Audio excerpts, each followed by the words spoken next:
Store Cable Communications, Channel 5, presents the 5th Annual Carpenter Cup Championship Game. Today, Philadelphia Catholic and Chester County. Again, everybody, Mike Lindner along with Marc Narducci. We're here at Veterans Stadium on a Sunday afternoon, a gorgeous day for baseball. And Mark, you couldn't ask for a better day and two better teams that have made their way through this 5th Annual Carpenter Cup. Chester County, by virtue of a bye, sat and wait while Philadelphia Catholic had a tough game with South Jersey Central, but the Catholic League team emerged victoriously, but not without some problems. Looked like there for a while it was not going to be a win. Yeah, not only that, Mike, they come in today. You said it couldn't have been a better day, except for one thing. They would have liked another day or two rest. Their arms are a little bit tired. The Catholic League may be a little short of pitching. Of course, their top pitcher, Dan Custers of Archbishop Wood, missed the semi. Will miss today because he's down the Old Dominion baseball camp. So they're really short on arms. Chester County, well rested. They haven't played in a week. They're going with a guy, Eric Hampton, who pitched 3 shutout innings in his only appearance in the Carpenter Cup. So arms-wise, Chester County has the advantage. Never count out the Catholic League with its grit. You, of course, hear Marc Narducci, who is backing off a little bit, perhaps, from his pre-tournament pick. Our understanding, Mark, you felt the Catholic League entry should be the team that emerges as the champs. Yeah, no doubt pre-tournament, Mike, I felt they would be because I thought they had so many good arms, but they've had so many people that have not either been able to come because of being at camps, being on vacations. They've missed a lot of people. Another one, Keith Conway, maybe considered the second best pitcher in the Catholic League from Carroll. He's here today. He's in the dugout. He will not play. He's had some back problems. All right, Philadelphia Catholic and Chester County championship action coming up after these words.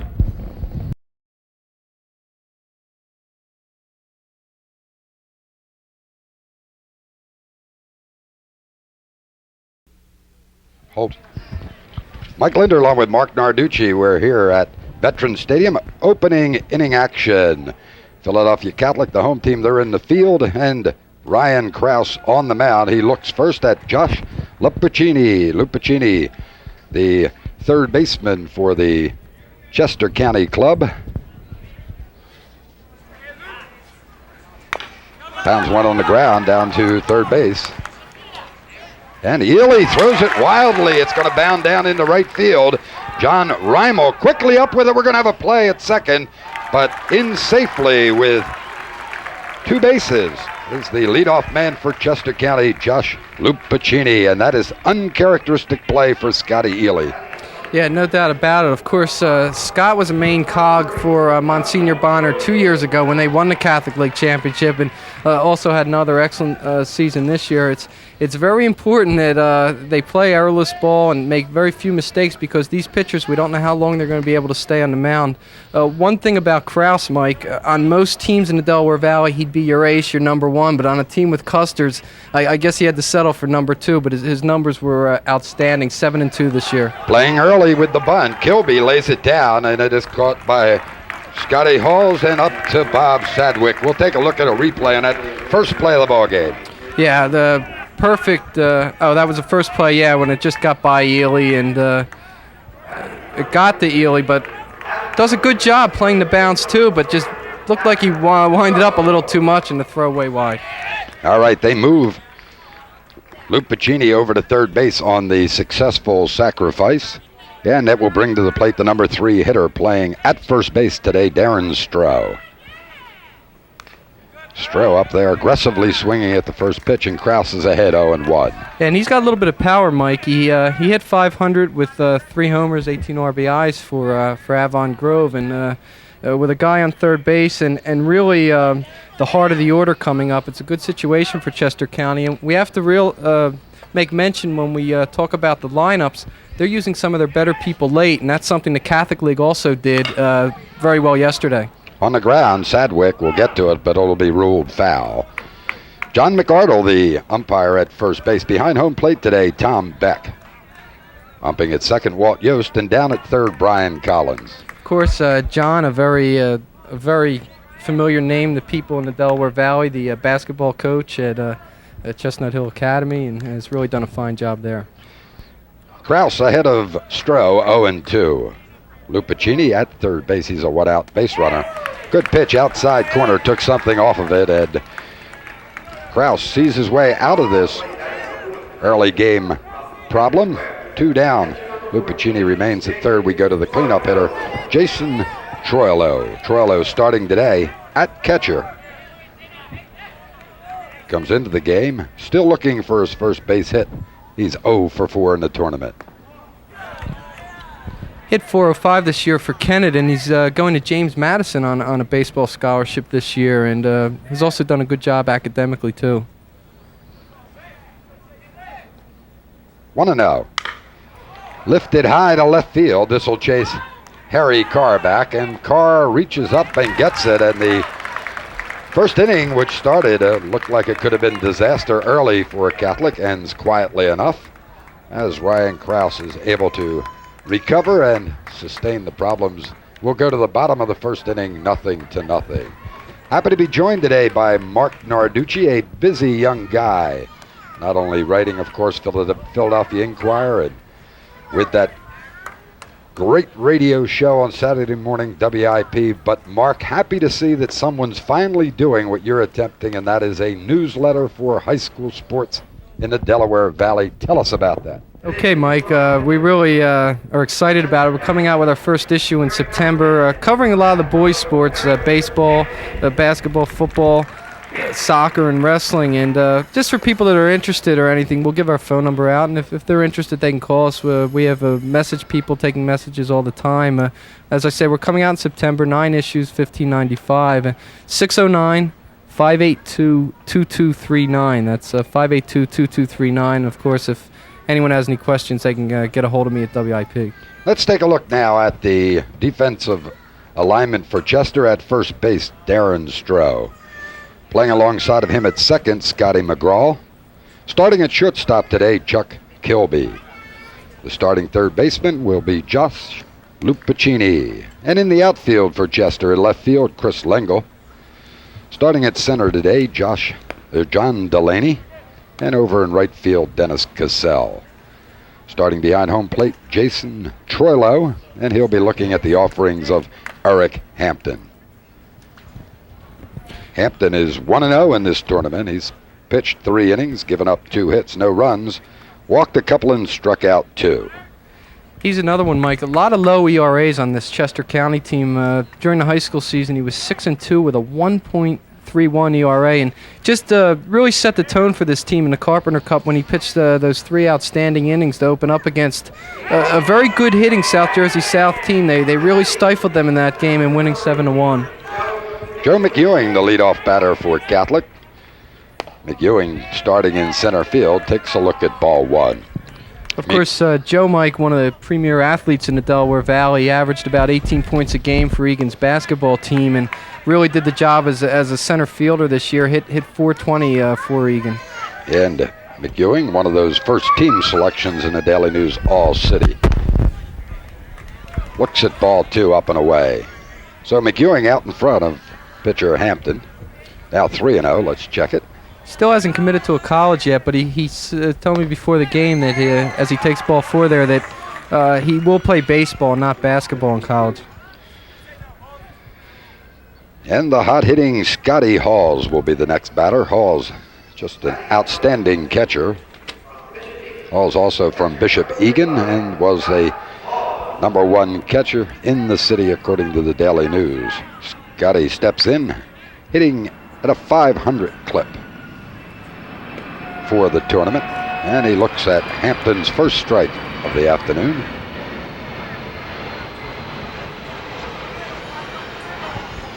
So both teams get their leadoff runner on. Lupacini, who did not score in the first inning for Chester, now here in the bottom of the first. McEwing walks to start the Catholics' offensive appearance. Mike, Hampton is not going to dazzle people with an overpowering fastball. He's got to depend on location, and he really had it in the first Carpenter Cup series. Tries to nibble on the outside corner with the waist pitch. Balls takes it for ball 1. 1-2, nobody out, 1 on. Misses high and away here. Good job by Troilo to get up and out after that one. Count even, 2-2.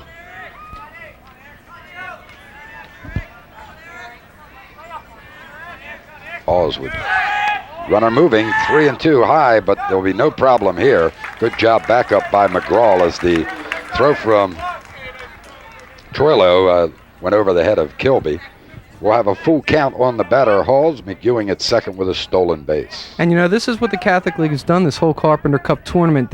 We could like to compare them to the St. Louis Cardinals. Not a team with a lot of power, but they've been running the bases, getting a lot of base hits, and taking advantage of their excellent speed. Hampton will walk the second batter in a row. Halls down at first. So McEwing at second, Halls at first with nobody out here at the bottom of the first. And shortstop Chris Masella. Steps in Masella in the midst of the couple of rallies yesterday and that victory over South Jersey Central. Yeah, that big hit that brought in 2 runs that tied things up. And there you see his stats, Mike. But he had the big hit that tied it up 9-9, and of course sent the game into extra innings. Just did an excellent job for Joe Parisi's team. Another great year for LaSalle, Mike, making it to the Northern Division Finals where they played Archbishop Wood, and of course Wood beat them in that one. Hampton's control problems continue as he misses outside with that first one. 53 games played before yesterday, Mark, in Carpenter Cup competition, and believe it or not, that was the first extra inning game. Yeah. And as we mentioned, Hampton's a control pitcher so far. He hasn't been on, and obviously it's been to the Catholic League's advantage. And Masella, the guy at the plate, is just a terrific athlete, a starting quarterback in football, also a scholar athlete too, one of the many at LaSalle, and has just done a great job for Joe Parisi, a 3-year starter. He takes a strike here, looking all the way, with Hampton having some control difficulties in the early going, and the count's even 1-1. 2 men on, nobody out, no score here, bottom of the first inning. Hampton steps off to chase McEwing back to second. Infield playing in double play depth. And Mike, just as we said, Chester County has not used a lot of its top frontline people in starting this game. The Catholic League has done the same thing, so it's a little bit of a game of strategy here. As for people that don't know, obviously pitchers cannot go more than 3 innings in this game, and the starters can't go, or any position can't go more than 6. Starters, or you're absolutely correct. No matter when you get into the ball game as a player, not a pitcher, you can play 6, but that's it.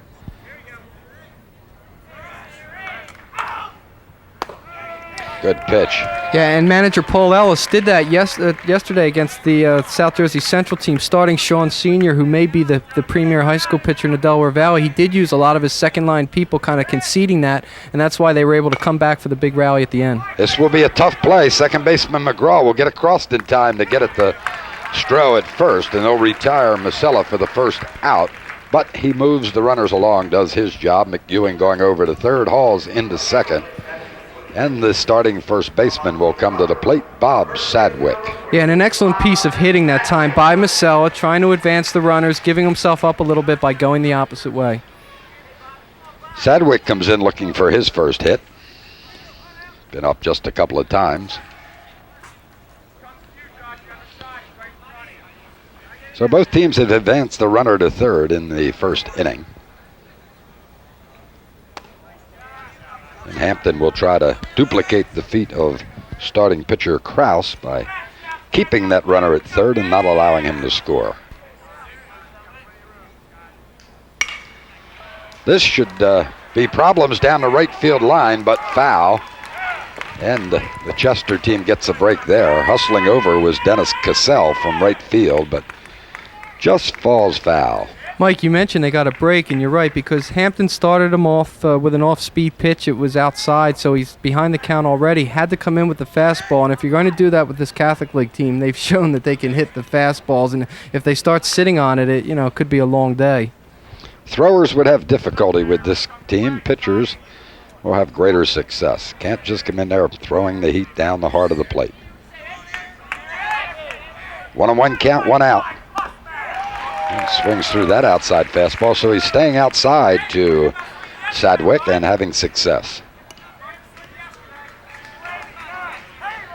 McEwing at third, Halls at second. 1 down, 1-2 count on Bob Sadwick.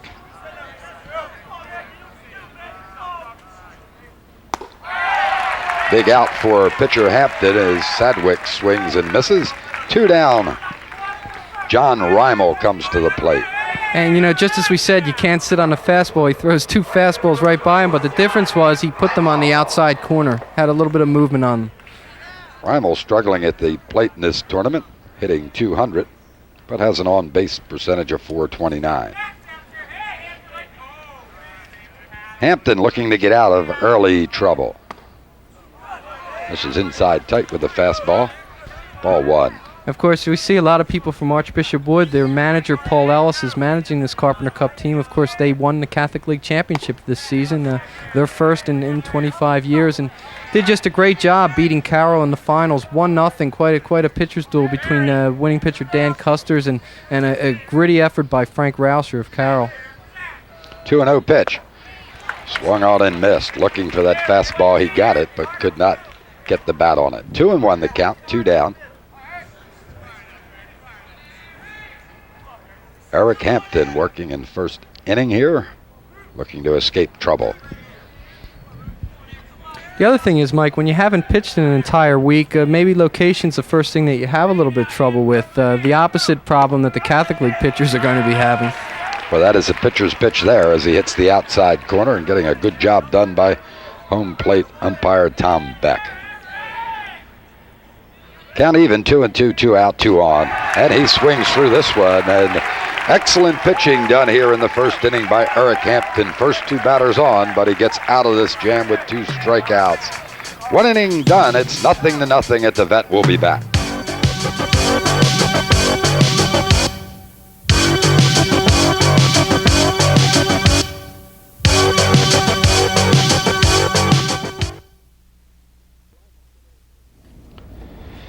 Defensive alignment today for the Catholic League entry. At first base, they'll start Bob Sadwick. Alongside of him at second, Tom Hansis. The starting shortstop, Chris Masella. At third base, Scotty Ely. And in the outfield, starting in left, Harry Carr. The center fielder today, Joe McEwing. And starting over in right, John Reimel. Starting behind home plate, the all-city catcher, Scott Halls. And in his second inning of action on the mound, Ryan Krause. Krause, 1-0, already has a victory in the Carpenter Cup competition this year. Has pitched in 3 innings plus the 1 today.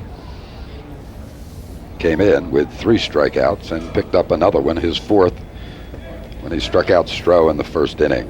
And Mike, it's pretty essential that the Catholic League gets 3 innings today out of Krause. I would look for them to come in with Brian Warren next from St. James, who also we saw a little bit yesterday, and he's just done an outstanding job in his 2 years in the Carpenter Cup. And if they can get a combined, say, 5 to 6 innings out of those 2, things could look a little brighter for them. Carney looking for his first hit of the tournament, has been up a couple of times. Scored a couple of runs and walked once. He looks at ball 1 from Krause to start the second inning. Yeah, pitching selection, Mark, is going to be very, very interesting today. You know, Carney was a catcher this year for the Hill School, and the Hill School 2 years ago had one of the most ballyhooed players around by the name of Dave Willman. And he had a lot of pro scouts chasing him, but he decided to go to South Carolina, where he's done an outstanding job there. Just completed his sophomore season there. 1-1 pitch, and gets strike 2 on the inside corner. South Carolina, hotbed of baseball, the Gamecocks. What a magnificent facility down there, as many of the colleges have now developed. And I'll tell you, that becomes very difficult for young men when they make those trips to not say, hey, I want to play here. Count even, 2-2.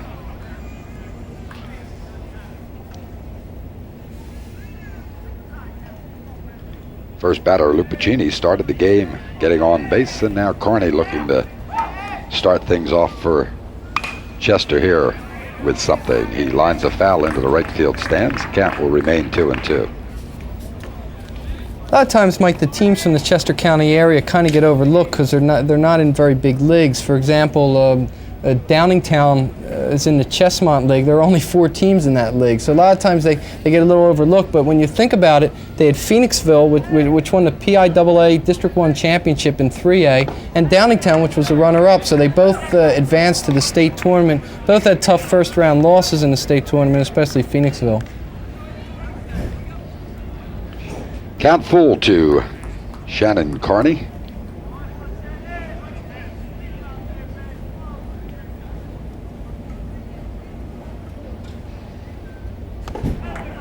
Kraus misses high. It'll be a walk for Kearney, and again the leadoff batter for Chester County starts at first base. And Kraus showing a little bit of moxie up there, going with a 3-2 breaking pitch. A lot of confidence in that pitch, but it was wide. Nobody out, runner at first base. Shannon Kearney, and the batter will be Dennis Cassell. Cassell also without a hit in the tournament as Kraus chases Kearney back to first.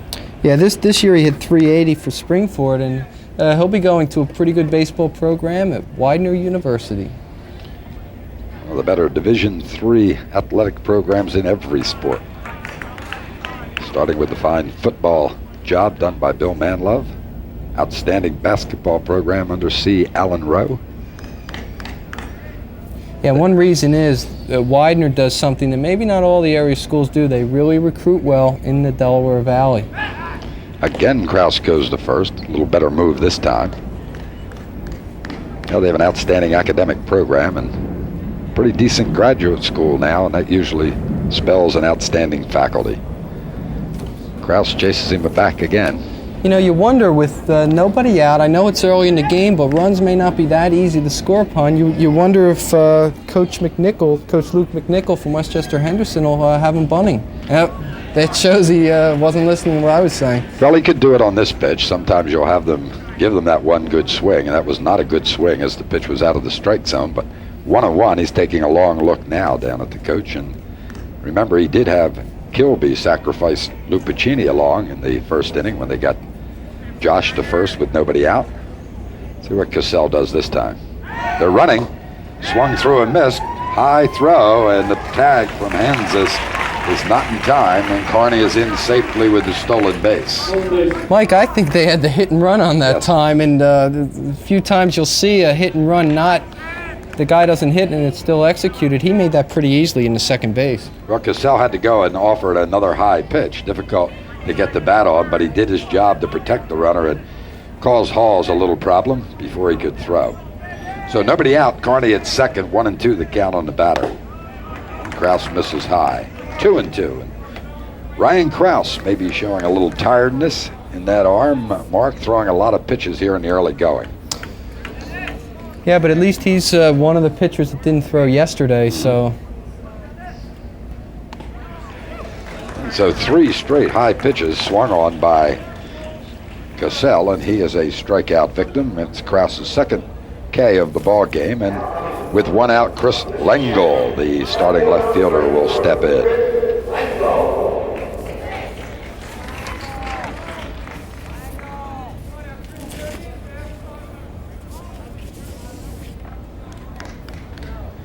Lengel with no statistical entries in the tournament to this point.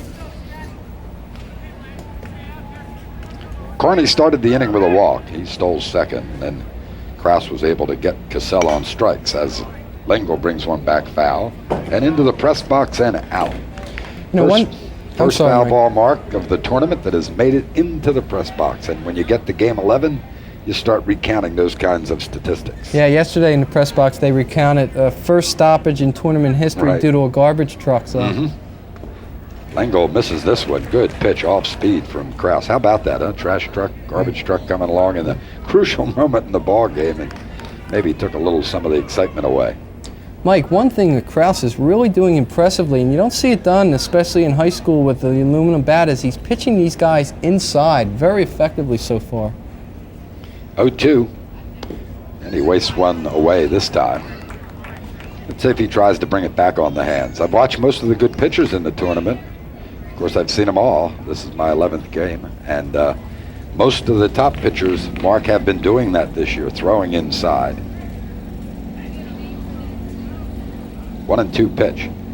Swung on and missed, and it gets by Halls, and Lengel's going to advance to first base, and they'll move Kearney over to third. So that will be a strikeout recorded for Kraus, but we'll wait and see if it's a pass ball or wild pitch to get the runner Lengel to first. Yeah, they called it a pass ball that time, and that is a tough break because that was another inside fastball that just got away.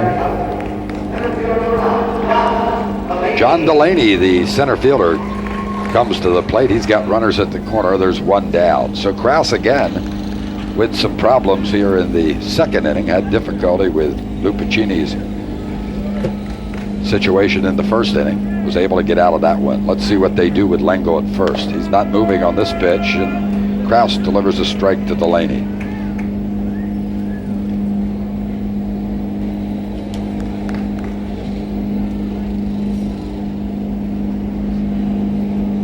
Ryan Kraus, runners at the corner, 0-1 count. Good pitch, strike two. And of course, Hall's with an excellent arm back there, but you wonder if they'll send Langle and to try to break out the possibility of a double play. The infield is back in double play depth, but don't expect him to run an 0-2. Delaney fouls it back, stays alive.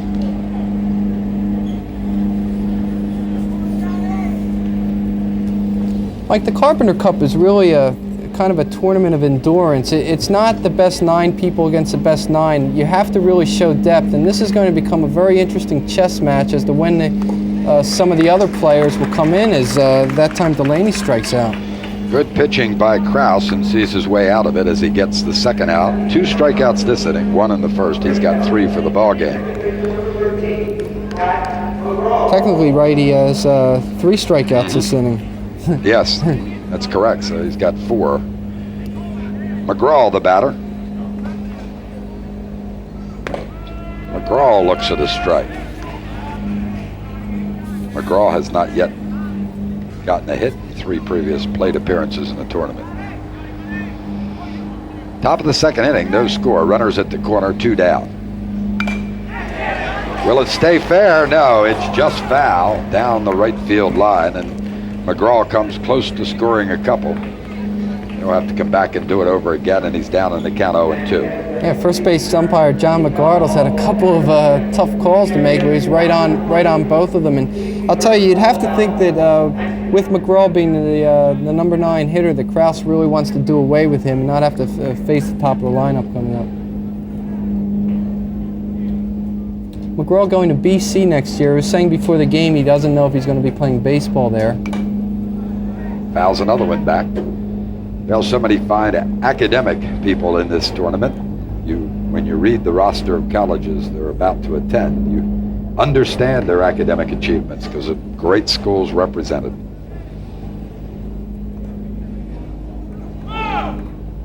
Foul, apparently the call. 0-2.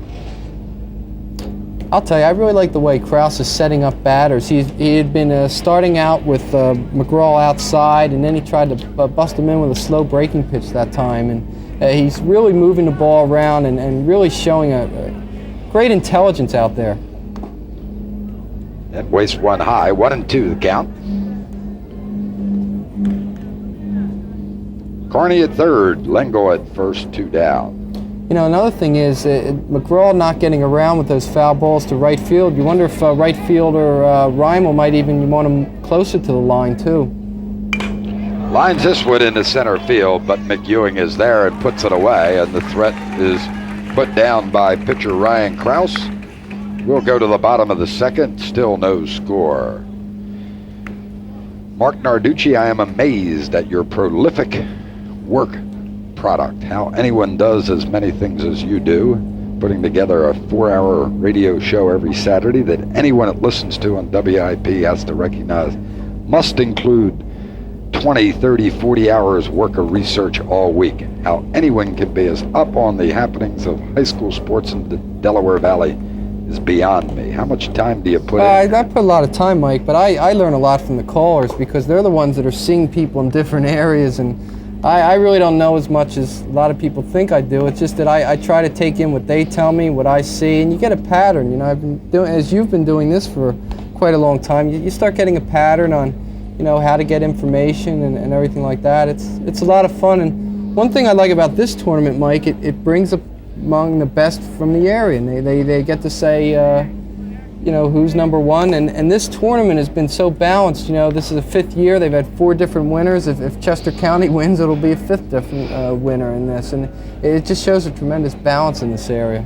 much of your success on that radio station has to be credited, of course, to the coaches who keep you so well informed. Oh yeah, no doubt. Without those guys, there's very little we could do. And the coaches, and you know this, Mike, you work with a lot of coaches too, and in the Delaware Valley they're really helpful. And in fact, people getting together and give their time up for this tournament just shows that type of spirit. Pitcher Hampton in his second inning of action starts Sean Vandergrift, the designated hitter, off with a ball. And misses again, ball 2. Vandergrift hitting 200 coming in. He's one of the many good underclassmen from Bishop Kenrick this year, Mike, as he takes a strike that time. Vandergrift, as I mentioned, he hit 392 for Kenrick, and Kenrick might be one of the favorites next year in the Catholic League Northern Division. They have a lot of good young players, and including a young man by the name of Sergio, who we'll see later on, who's only, I believe, the second freshman to play in the Carpenter Cup tournament. Ryan Lazinski, the other one. 2-2 the count remains as Vandergrift puts it away. Sergio may not be able to play today. They're a little worried down in the dugout. All kinds of bumps and bruises, and he's having some trouble with a leg. 14-year-old freshman, and what a future. Hampton tries the inside part of the plate and misses. Count goes full to Vandergrift. You talked about Ryan Lazinski, the sophomore at Holy Cross. I'll tell you after this pitch, Mike. Sharply hitting the center, but up quickly is Delaney, and these outfielders now, by this point in the tournament, really getting a much better reading than they did in the early going. Yeah, and that's always one of the toughest balls to judge, especially if you're a center fielder, the one hit right at you. We've seen a lot of people come in on them too early. That time Delaney used excellent judgment. What I was saying about Ryan Lazinski, only a sophomore, one pro scout told me that if he were a senior, forget about potential, if he were a senior this year, he would have been a first-round draft choice. That's Scott Ely, a hot hitter, coming in at 375, looks at ball 1. Lazinski, well, he can catch, he can throw, he can run, and he can hit. What else is left? And he also has the size. Here's another guy, Scott Ely of Bonner, hit 540 this year for the Friars. He still is not committed to a college, so if any coaches are I'm surprised there aren't more coaches into this, but the one problem that colleges have, especially at this time of year, a lot of them have run out of scholarships. There are some available at this point as Ely pounds a foul back.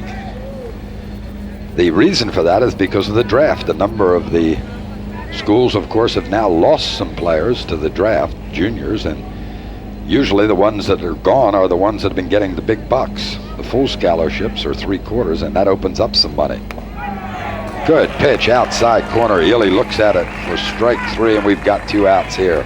Georgia, for instance, has been making overtures, Georgia the World Series champs, to Blaise Kazanowski, the Camden County and Highland High School great.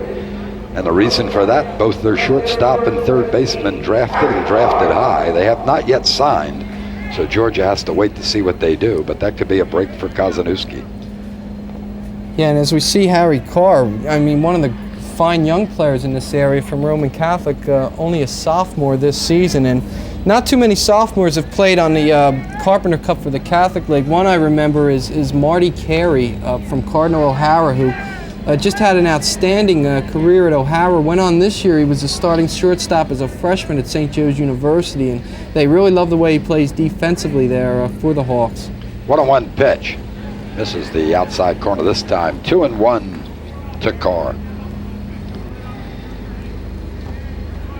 Mike, we'll see another sophomore later in the game as you pick it up there. And by it, first baseman Stroh can't make it. This will get into the corner, and Carr will have at least 2 as Cassell chases it down. He's going to keep going. They hit the cutoff man, McGraw, but he throws it over Luke Pacini's head. An excellent job backup done by Chuck Kilby. That's Chris Lengel, came all the way in from left field. A heads-up play by the young man Lengel in left, who was there to back it up and save a run. So we've got a 2-out triple to Harry Carr. Take a look at this good piece of hitting. Yeah, he went with the pitch, and Carr, as we said, one of the top sophomores around, just pulled it right by the first base bag. Good try by Stroh there, but Carr showing his excellent speed. At first it looked like he'd only get a double, but he kept going. McEwing misses an outside pitch, strike one. So Joe McEwing, who walked first time up, stole second and got over to third. Oh, check it, we're down to Tom Hansis. Hansis, the number 9 hitter, starting second baseman. So McEwing will have to wait. I tried to rush him in, but he's not going to get the chance at this at-bat. 0-2 the count to Hansis. Hansis, only a junior, hit .405 this year for Archbishop Carroll. And Hampton worked out of the first inning jam. Now with a 2-out base runner, Carr at third base, we'll try to get Hansis to end this threat. And Coach Frank Allison at Carroll did an excellent job getting his team into the championship game, winning the Southern Division. A lot of power shown here by Hansis. This drives Lingo back, and it's foul ball. But hey, Hansis got it all, did he not? No doubt about it, Mike. That was a little reminiscent of the shot that Creighton Gabonik of this Chester County team hit in the opening game, also fouled by about 5 feet against South Jersey. That may have been one of the best balls we've seen all tournament. Yeah, there's only been one home run in this tournament, the 22nd home run of the 5 years of competition. That hit by Ryan Richards into the left field bullpen. Well, he misses on this one, so Hampton shows some guile coming back, and it looked like Hansis had us moving here with some runs here. Could have been 2, as Hampton gave him a fastball, and Hansis stepped right in, got the arms fully extended, and turned on it just a bit. And you'll see this one just misses by about 4 feet left of the foul pole. And instead of a 2-run lead, we'll go to the third inning. Score remains 0-0.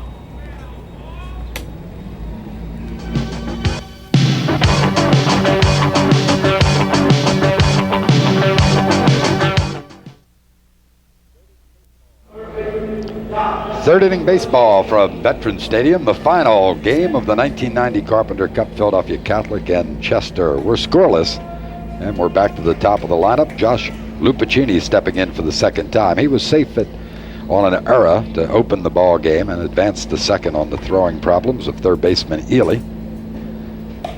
Pops this one up, and Ely will get a chance to get him again, this time over in foul territory, and Scotty gets it. One down here.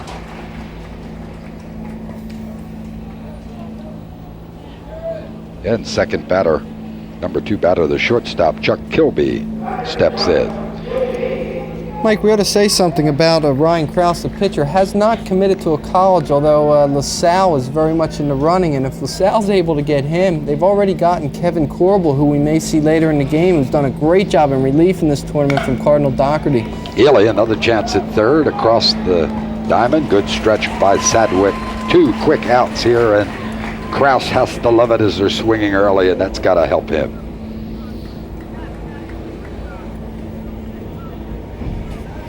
Number 3 hitter, the first baseman, Darren Stroh. Stroh, a strikeout victim of Krause in the first inning. Early in the tournament, tons of college scouts here. They've got a chance to see a lot of baseball last weekend as we opened the tournament with a Thursday night game, went to 2 on Friday evening, and then triple headers on both Saturday and Sunday. This ball will be foul, hit well by Stroh, but into the stands in right field. Yeah, and Stroh got a hold of a breaking pitch, and he waited on it well, but just got a little too anxious on it. Kilby here wrapped the ball sharply to Ely at third base, but Ely held his position well. Fortunately, it did not hit the dirt and got it across for the out, but look at a stretch by Sadwick. Yeah, and the other thing is, look at the good footwork that we saw by Ely at third base. A lot of time that's an underrated skill, and really moved his feet well to get there. 1-1 count on Stroh. Fastball by Krause. You talk about Corbel. Corbel was about as effective as you could get in the final 2 innings yesterday. The adrenaline rush came, and he must have pumped it up another 5 miles an hour with the velocity. I think he had 6 strikeouts in 4 innings yesterday. I think he may be one of the hardest throwing people in this whole tournament. Krause misses 2-2. Hell, what was that? The longest appearance by a pitcher, I think, in Carpenter Cup history by Corbel. Well, the reason he went 4 innings, even though the maximum 3, is the Catholic League had run out of its pitchers, and the last guy in there has to keep going. Pop foul into the stands on the left side. Count remains 2-2. 2 outs here in the top of the third inning. We're scoreless. Mike Lindner along with Marc Narducci.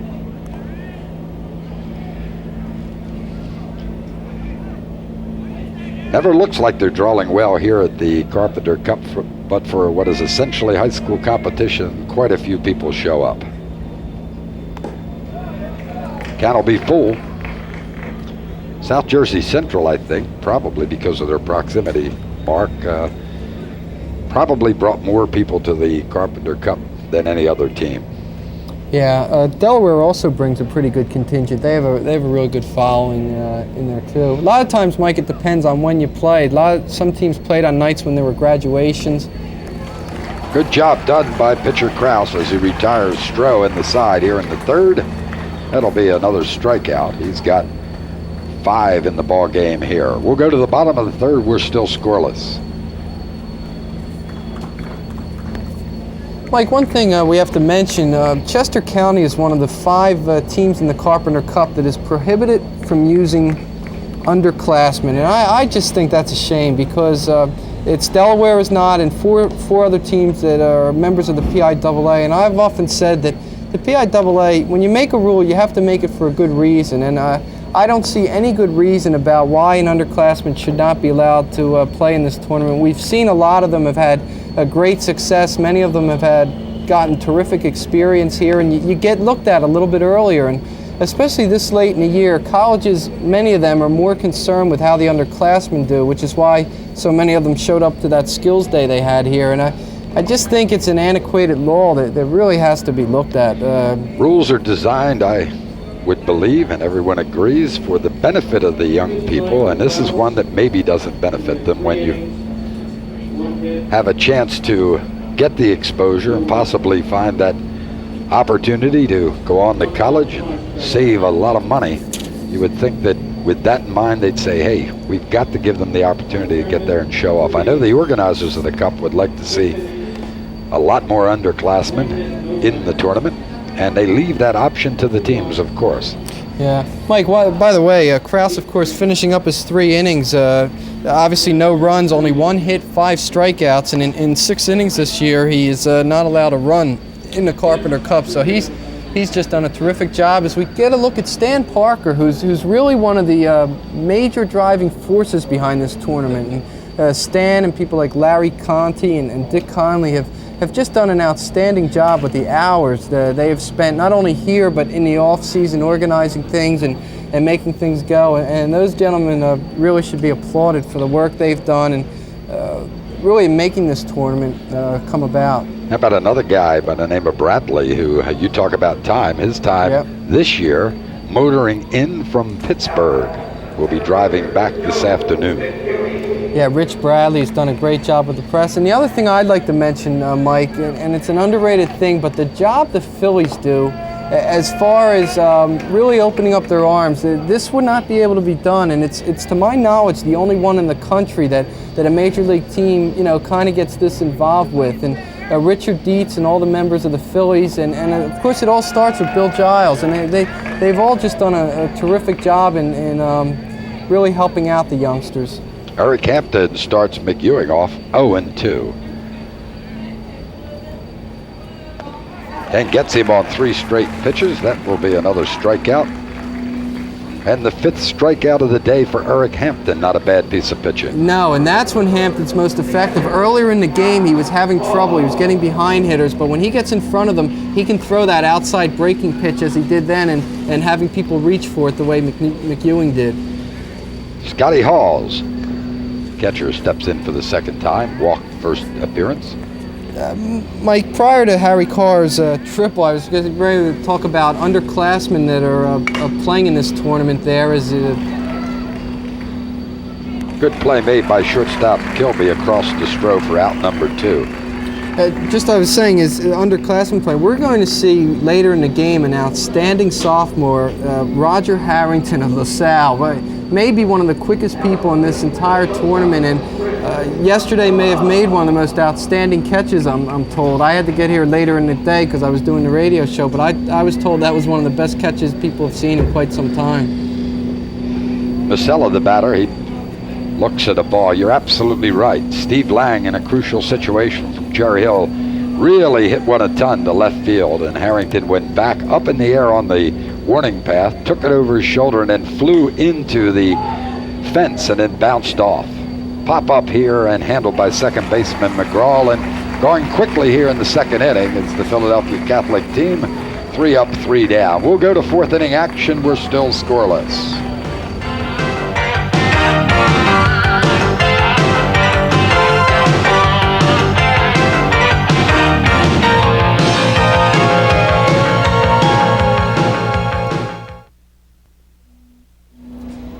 Jason Troilo to start the fourth inning of action for Chester County. He'll be looking and swinging at the first pitch of Eric Parker. Scoreless ball game here in the final for the Carpenter Cup.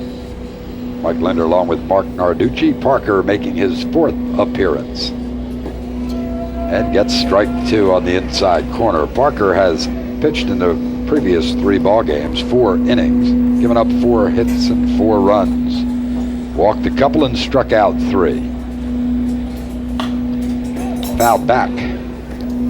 0-2 the count to Jason Troilo. Yeah, he went 2 innings yesterday, gave up 3 runs, but none of them were earned, Mike, and just had an outstanding season this year. 7-2, 1.65 ERA, and I was telling you before the game he is verbal to St. Joe's, and I know the St. Joe's people have been to a lot of his games, and very excited to be having him. He'll look at a breaking ball here, and Parker will have his first strikeout. Good job done by the starting pitcher, Ryan Krause. Gets credit for 6 strikeouts. Mike, here's our first change, and we thought that Chester County,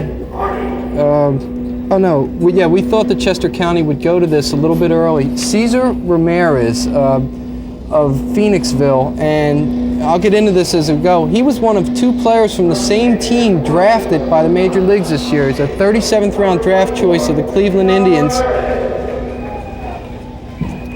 And he swings and fouls one back here. So we have that happen on both sides of the Delaware this year. Hard to recall the last time it has occurred. 2 from Phoenixville and 2 who have already signed from Pennsauken. Mike Patrizzi, the 4th round choice of the Mets, and Mike Roccabaldo, the 23rd round choice of the Los Angeles Dodgers. Yeah, unlike the Pennsauken players, the Phoenixville ones have not signed, and I think on deck too, the other one, Creighton Gabonik, and who was drafted by the A's in the 6th round and has turned down their initial offer too. Very interesting, and we thought this would happen. Coach McNichol going to his top players, and they'll probably play the final 6 innings. Ramirez, Gabonik, and we'll see more. 1-1 count, 1 out, fouled back. Ramirez, a lot of speed, plays a good center field. The other thing is, Mike, he's a pretty good student, and up until this tournament, he had not even gotten a nibble from any teams, and he's really miffed about it. I was talking to him last Friday about this, and he could not understand it. Since then, Seton Hall has at least come into the picture. I believe he's going to visit Seton Hall coming up. Good breaking ball here from Parker, and that will be his 2nd strikeout to start his first inning of work here in the final game of the Carpenter Cup. So Parker with 2 outs, but he's got a tough one coming up here. Gabonik coming to the plate, pinch hit. He's a young guy with a lot of size and great maturity. 6'3", 195, catcher from Phoenixville. You know, he would have been taken a lot higher, but he declared to A&M back in late March and basically told the major league teams that he really wanted to go to college. He wants a shot at the Olympics. The A's still took him in the 6th round, made an offer to him, and he declined it. In fact, he said, Mike, he's been pretty open about it. He said they offered him a $25,000 bonus and $15,000 for his education, which may not be bad for a 6th round pick, but most people felt that Gabonik was, say, a 2nd to 4th round type of selection had he not committed to a college. Given the trouble they have finding catchers, and watching this guy behind the plate in his other appearances, you'd have to think that may well be true. And he said one of the reasons he signed early was, you know, they were recruiting other catchers. In fact, one of them they were recruiting. Gabonik will not hurt himself in anybody's eyes here with a sharp line drive Single in the left field. One of them they were recruiting was a young man named Mike Lieberthal, who later verbaled to Arizona, and then of course the Phillies took him. So Gabonik said, listen, they're in with all these other people, I better take the scholarship now. So it was an interesting process of recruiting. Another change coming to the plate here for the Chester County team. This will be David Wise. So 2 outs and Gabonik at first base following his single. Parker will be working to Dave Wise. Wise batting for Lingle, who started in left field. We'll have to wait till they go in the field to see how they arrange it. Ramirez batted for Carney, the DH, and I have to believe he will go to center field, and they'll put somebody else in the DH slot. Into the gap, Wise, but chased down by Reimel. Reimel gets there in a hurry, and Parker gets out of this one in the 4th inning. We'll go to the bottom of the 4th. We remain scoreless. Interesting note, Marc Narducci, this is the first time that these two teams have met in the 5-year history of the Carpenter Cup. Of course, the Catholic League having one Carpenter Cup title. What does that say, though, Mike, about the balance of this area when they've had 4 different champions in 4 years, and if Chester County wins, it would be a 5th. Well, you wonder, particularly since in the early going it was almost totally, I believe it was totally a senior tournament the first couple of years, so essentially you were looking at different teams each year, and so what it has to spell out is the balance of the area as opposed to those particular specific entries each year. The Catholic League team is the first franchise in Carpenter Cup history to win 10 games, and they've played in more tournament games than anyone else. Catholic League winning the championship in 1987. Mike, we have a new pitcher in the game, and I'm a little surprised because I thought Coach McNichol might save him to be the closer, but I guess he wants to keep it close. The new pitcher in the ball game is Tim Sheridan of Downingtown, one of the premier athletes in the Delaware Valley. He was 11-1 this season for the Whippets, 0.97 ERA, and he has not committed to a college yet either. He was the football quarterback. He was a starter in basketball this season, and he just did a terrific job. But he also told me that he was talking to Miami this season, the other day, and they might be in the picture with him, even if he has to go there as a walk-on. ESPN getting ready for the national telecast of the Phillies game tonight. And we are surrounded by all kinds of equipment here in the booth. To say nothing of a number of technicians. They get here just a little earlier than our crew. But our crew does an equally fine job. Great. And you can see the little difference in our equipment. We have gone to the miniaturized cameras that do such a great job.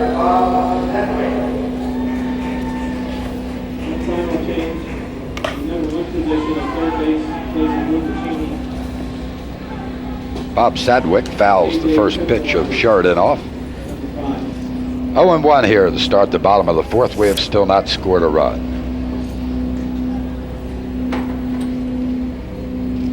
Sheridan has struggled in this tournament. He does have a save. He's pitched 5 1/3 innings, given up 7 hits and 4 runs. All 4 of those runs earned. Has issued 5 walks and has 4 strikeouts. Changes speeds here and gets strike 2 on Sadwick. And all 4 of those runs were against Delaware as he came up against the South Jersey team and just did an excellent job in 3 innings to get that save and blanked them in that contest. In fact, he pitched the night of his graduation.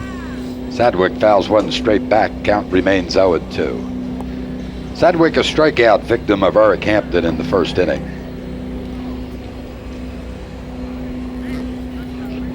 No runs, 2 hits, no errors for Chester. 0-1-1 for the Catholic League team.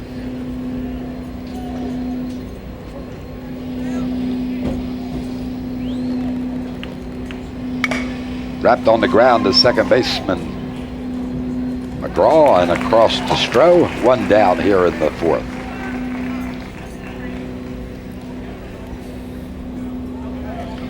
So just as we thought, Chester County going to its some of its top guns a little bit early, getting probably going to get 6 innings out of them. That second baseman is the first change that we've seen in the field that we're able to give you. That is McSherry playing at second now. Steve McSherry. Gubanek is now behind home plate.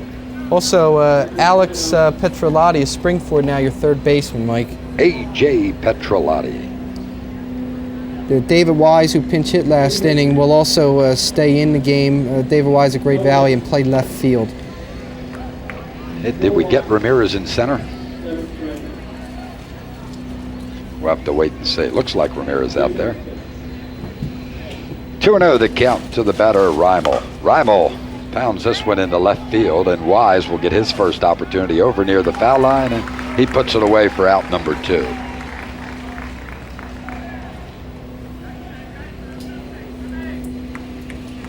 Sean Vandergrift will bat for the second time. He flew out to center field in the second inning. So Sheridan with 2 quick outs here in the bottom of the 4th. I don't want to give the impression that both teams are saving all of their top players for the end, but they are saving, many of them, and that's what I like about this, Mike. It's not just put the guys out there. There's a little bit of strategy involved with the rules. I really like the pitching rules too. You can't pitch more than 3 innings. It really makes some moves necessary. 0-1 pitch to Vandergrift. Sheridan misses outside 1-1. Well, I know they're going to get Brian Peacher in the ball game soon. He has been the offensive catalyst for Catholic so far, as we see another foul ball.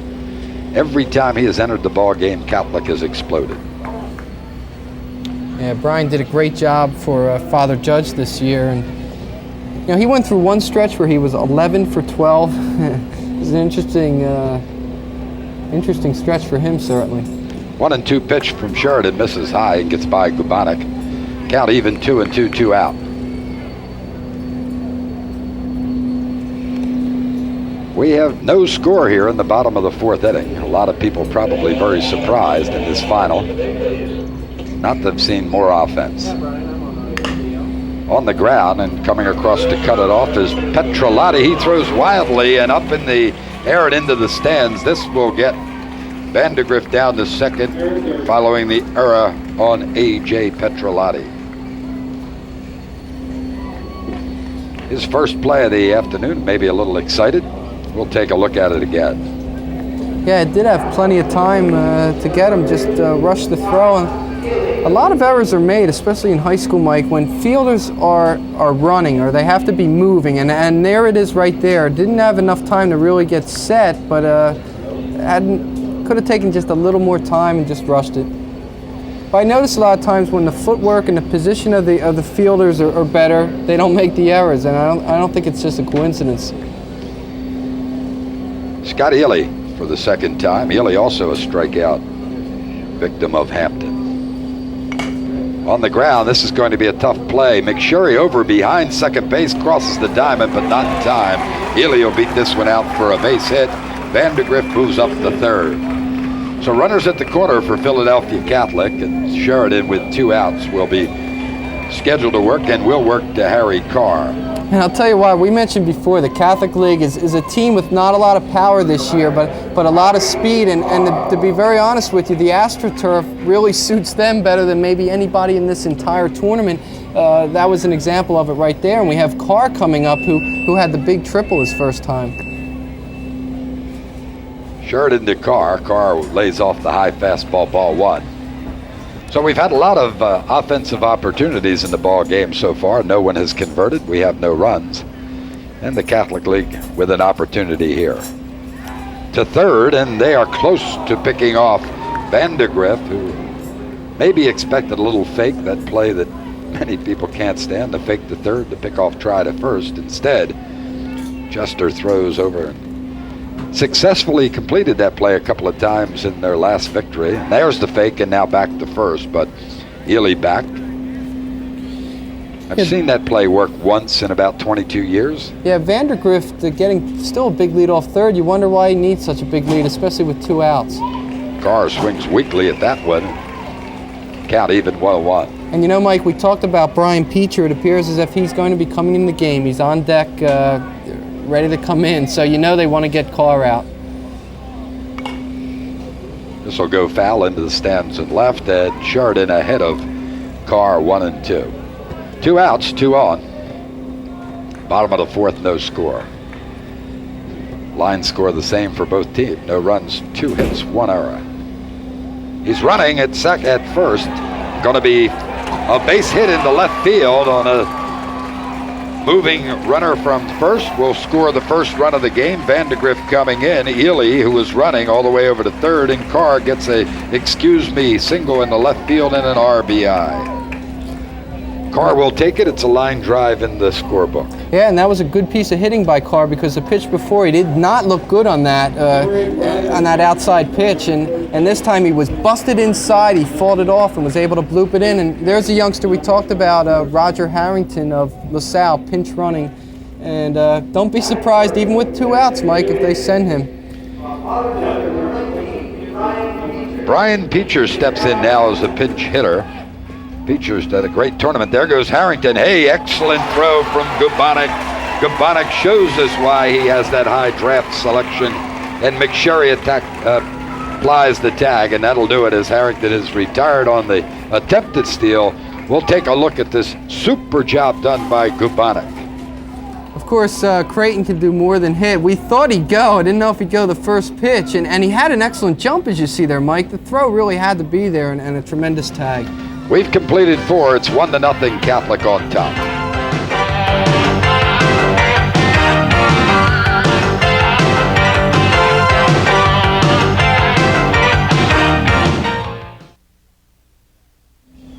New DH in the ball game for Chester County as we go to 5th inning baseball. Steve Catrombone.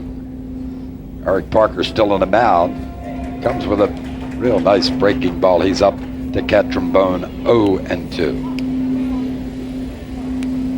A lot of changes now. We'll try and catch you up on them in a second. Catrombone fouls it back. We've got Harrington in left. Reimel has moved in from right field to play second, and Brian Peacher has entered the game in right field. You know, it's always good to gamble, but it may come back to haunt the Catholic League. Sending Harrington with a couple runners, with a runner at third, and Brian Peacher, a hot hitter at the plate. Misses outside, 1-2 the count. But I'll tell you, it's consistent with their philosophy, Mike. They'll go anytime. It doesn't matter the situation, and their philosophy is let's try to create some situations. We don't have the outward power. In fact, a lot of teams don't in a ballpark this big, and sometimes you have to tailor your strategy to the ballpark you're playing in. Fools him with a change speed pitch there, and that's a strikeout as Catrombone whiffs on his first at-bat. And McSherry will come up, Steve McSherry, who would replace McGraw at second. Well, I'll tell you what, you won as many sure bets as you can, and Harrington was as close to a sure bet on a steal attempt as anybody, Mark. First time all season long he's been thrown out. McSherry at bat for the first time, looks at a fastball outside and high from Parker. McSherry hit 380 this year for the Whippets, and Mike, he'll be going to Lafayette. Play for Joe Hinderlang. Looks at ball 2 again. Joe has done a real nice, quiet, but very, very effective job at Lafayette. The Whippets, huh? What is a Whippet? Again, outside to high, 3-0. McSherry will be looking at least one.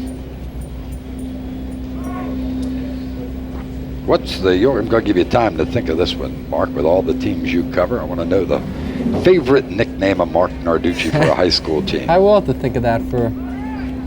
McSherry works Parker for 4 straight pitches and a walk. He'll go to first, and we'll get back to the top of the lineup. And, of course, now we'll see A.J. Petrolati. Alex Petrolati replace Luke Pacini at third base. His first plate appearance today. Petrolati hitting .333 coming into this game. Slugging percentage of 667. Mike, With a triple on the single. I'm sorry, Mark. How about the Newark Yellow Jackets? Now, come on, Yellow Jackets. You can do better than that. I like Whippets better than that. As Petrolati looks at ball one. That's 5 straight balls by Parker. The Newark Petrolati will be going to Drexel next year, and Drexel did pretty well in this area recruiting. They also got a guy from the other side of the river, Steve Lang, who you talked about earlier, who had a fine Carpenter Cup, showed some good power. Steve from Cherry Hill East, he'll also be going over and playing for Drexel. First team All-South Jersey selection, Lang. Parker going to try first base. He's been unable to find the strike zone, so he'll go in that direction. Catholic League on top, 1-0. We're in the top of the 5th. Petrolati pounds it foul, straight back. 0-2 the count. Parker out. Should be 1-2, I believe, on the scoreboard. Yes, 1-2 the count to Petrolati. Parker throws it by first baseman Sadwick, and this will go all the way down. Peacher will finally get it and has trouble with it there, and continuing to run over the third is Steve McSherry. So he goes to first, one time too many, and is able to advance the runner, McSherry, to third. He'll be there with 1 out and a 1-2 count on Petrolati, who will now try to lift it to the outfield at least. Mike, I think that time too, McSherry would have stayed at second base, but he saw that Peacher momentarily bobbled the ball. That gave him enough time to get the third. So Parker digs himself into some more trouble. He started causing this problem, issuing a walk to McSherry, now advances him all the way to third. Take a look at it again, and throw just got by him, and you know, when we've seen a lot of pickoff throws in this tournament, guys getting more than one base, advancing on that with the wide area. And here's a wild pitcher, a pass ball, and boy, has Parker caused himself all kinds of trouble as he advances McSherry all the way around, and you're going to have to credit that one to Eric Parker. We're tied now at 1 run apiece. Mike, I think that they ruled that a pass ball. I thought Hall's got his glove on that, and I thought that they had ruled that a pass ball. Well, that's the way we'll enter it then. Official scorer in the ball game says pass ball. In any event, he shouldn't have been at third except by Parker's offerings. Count goes full to the batter, Petrolati, who now will also get the first with a walk.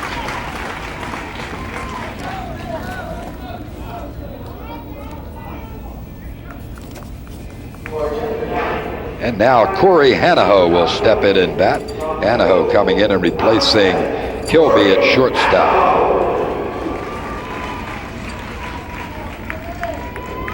Hanaho with 1 out, and Petrolati at first base, 1 run in, and that'll cause a walk to the mound from Paul Ellis.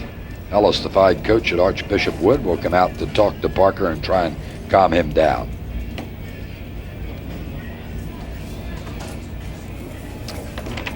Now it's interesting, Hanaho is going to be attending Clemson, but he's not sure if he's going to be playing baseball there. A lot of people from the Chester County area going to those southern schools. Clemson, a hotbed of all sports, but really a great baseball program. Coach has been down there for 28 years now. He's done a super job, and the one advantage you get at Clemson is that so many young men get drafted. They had 8 selected this year. Not the worst case scenario for college coaches in the ACC. How would you like to be the coach? Roberts at North Carolina lost 7 pitchers to the draft. Hanaho looks at ball 1. If they all sign, will have to rebuild his entire staff. Do you remember the year, I guess it was 2 years ago, North Carolina lost a kid from this area, Scott Logic, who was a junior, and he had only pitched something like 12 innings the whole year, which shows you how deep some of those schools are. Scott was drafted into the Seattle Mariners organization, where he is right now. Hanaho now with the count 1-1 with 1 out and 1 base runner at first base. Petrolati with 1 run in. We're knotted at 1 run apiece.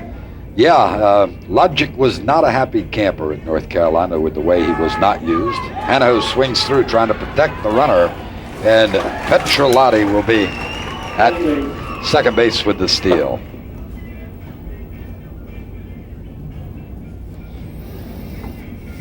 Yeah, no problem with Petrolotti. He seemed to catch himself on that bag incorrectly, and we'll just let him lay there, checked in the back of his head. Must have come down sharply on it. We'll take a look and see exactly how he gets fouled up on the slide. I thought there may have been a little bit of batter's interference there. Did you see that as they got in the way, a little bit of Halls? And I think that's really what made his throw go so wide. Wasn't called, but it looked as if there were, he was obstructed by that. He may have also caught at second base. Petrolotti may have gotten kneed in the head.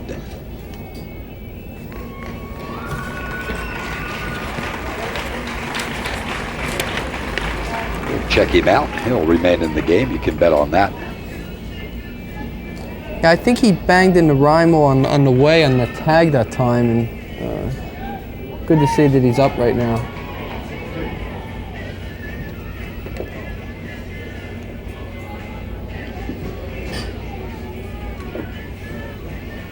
So, setting the scene, we're 1-1 as far as the score goes.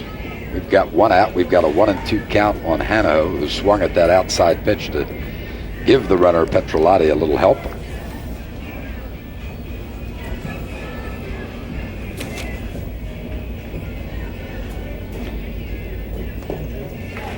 Hanaho 2 for 4 in the tournament before this plate appearance. Looks at ball 2.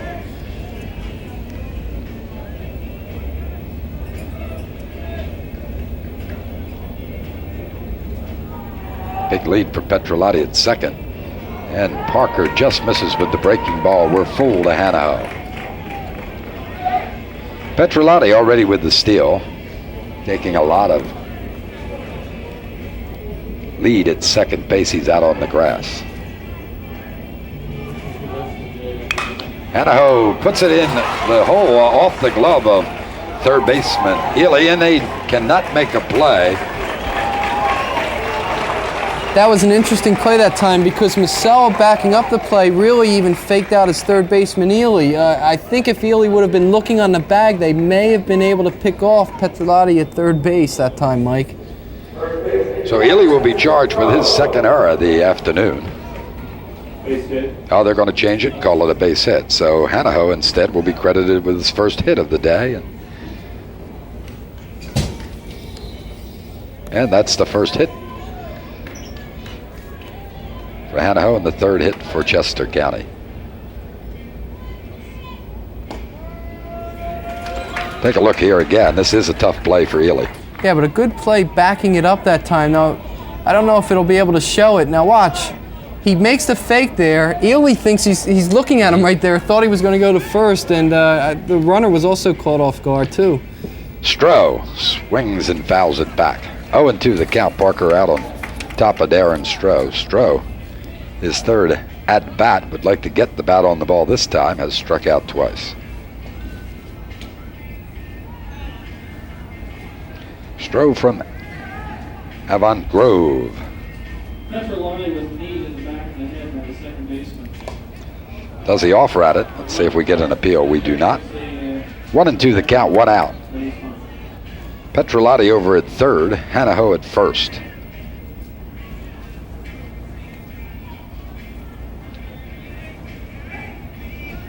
Good place to run, and he is. High, Halls throws through to Masella. Safe play coming back from the shortstop, and Chester County takes the lead on the double steal. So it'll be a stolen base for Hanaho, and on the delay steal to Petrolotti, he'll score the second run. Well, they chose to throw through, and Masella, the shortstop, takes the throw, cannot get the tag down on Hanaho, and does not get the throw back into Halls quickly enough. It's 2-1 Chester on top. It's interesting that the Catholic League came in here as a team. As we take a look at this time, Halls with the gun gets a good throw down there to second base, and that little bit of hesitation right there is what enabled Petrolotti to score. Good decision by Petrolotti. Count now 2-2 on the batter Stroh. Mike, it's almost the type of play where I'm just not sure if you're able to try to go for the tag and have enough time, especially on the high school level, to come back to home. Maybe if they would have cut off the throw and not even attempted to tag him, in fact, they probably would have gotten him. Well, with the left-handed batter, it helped Chester because it meant the shortstop had to come across as Stroh strikes out for the third straight time. But because of that, Mark, of course, Masella is running away from the play where he has to stop and turn before he can throw to home. If it had been a right-handed batter, the second baseman comes across, then he's in a much better position to throw. Yeah, we have a new person in the game, Jeff Jakowski of Pottstown, pinch hitting for Troyola of Kennett, and as Paul Ellis comes out to the mound. It's interesting that as we're seeing a pitching change too, the Catholic League, a team known as one that manufactures runs, is now down because Chester County has been able to do just that. So Parker will be done. He leaves with Chester County leading 2-1. You can see the line score there, 2-3-1 for Chester, 1-3-2 for Philadelphia Catholic. This is Steve Hoppel, Mike, of Bishop Kenrick, who had kind of a tough time yesterday getting the start against the very good South Jersey Central team. And Hoppel, again, we talked about those young Bishop Kenrick underclassmen. He's another one, 4-3 this season, 2.43 ERA. And he has struggled in this tournament, although he does have credit for one of the Catholic victories. He's pitched 5 2/3 innings, given up 6 hits, 4 runs, all of them earned. Issued 3 walks and struck out 4, thrown a couple of wild pitches, and hit a batter. So yeah, he's got a lot of entries. Right, he was a semifinal starter against South Jersey Central and gave them 2 2/3 innings, but was racked for 6 hits, 4 runs, and they were all earned.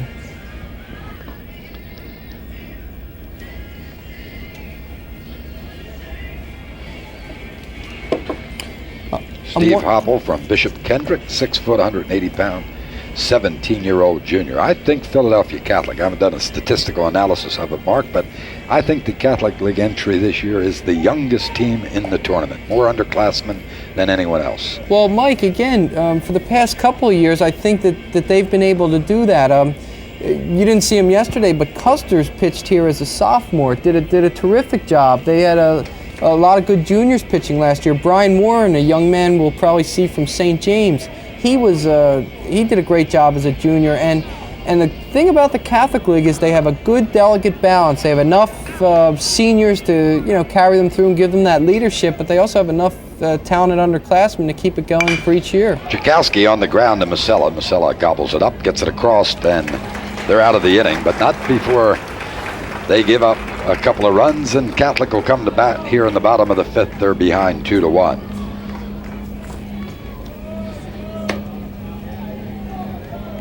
Mark, you seem to be everywhere on WIP, the Philadelphia Inquirer, now starting your own business, doing work, radio, TV. What's your favorite? A Renaissance man, Marc Narducci. How is it struggling to get this business started? Yeah, I'll tell you. I always tell people I don't know what I want to do when I grow up, but I like them all, Mike. I really do. I just like covering the high schools, and I also like I love covering colleges also, because you see these guys and you want to see them on the next step too, and whether it's in print or the electronic media, I just really enjoy the opportunity to do it. You will be keeping tabs on all the high school players as they progress through with your newsletter. What's the name of that newsletter? Well, right now it's just the Delaware Valley High School Sports newsletter, and starting up in September, and looking forward to it. And you're looking, as you mentioned earlier, for early subscribers, and they have a phone number they can call. I understand they'd like to know that number again in the truck. I appreciate the opportunity, Mike. 609-582-2239. That's 609-582-2239. They will, of course, get an answering machine on occasion. One of those tremendous inventions that you either love or hate. Brian Peacher now will get an opportunity to bat. He was up when Harrington was thrown out attempting to steal to end the 4th inning. Peacher. Mike, one new insertion into the lineup. Dan Blackburn, the fine first baseman from Westchester East, is now in there replacing Darren Stroh. He'll be at first base. Sheridan. 2-1 count on Brian Peacher. Fouls it back. Peacher came into the game hitting .556 with a .667 on base and slugging percentage. Has a double and 4 singles in 9 at-bats. Scored a run and driven 1 in. Has also walked 3 times. And he works the count from Sheridan to 2-2. And he's another of those talented players that is not yet committed to a college so far. Hit .521 this year for Judge. Strikes out here. Gabanich will get the ball down to the new first baseman, Blackburn. That'll be a strikeout. And we'll move to the top of the lineup.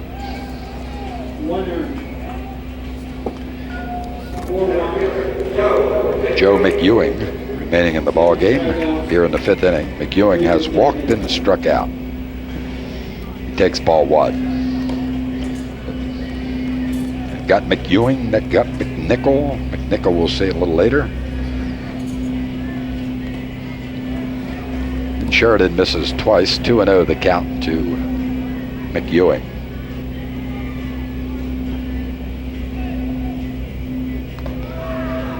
Gets a strike on the outside corner. McEwing did not like the call. You know, you just really like the way Gabanich takes charge back there, moving his target all around, and you just see that he's in total command back there.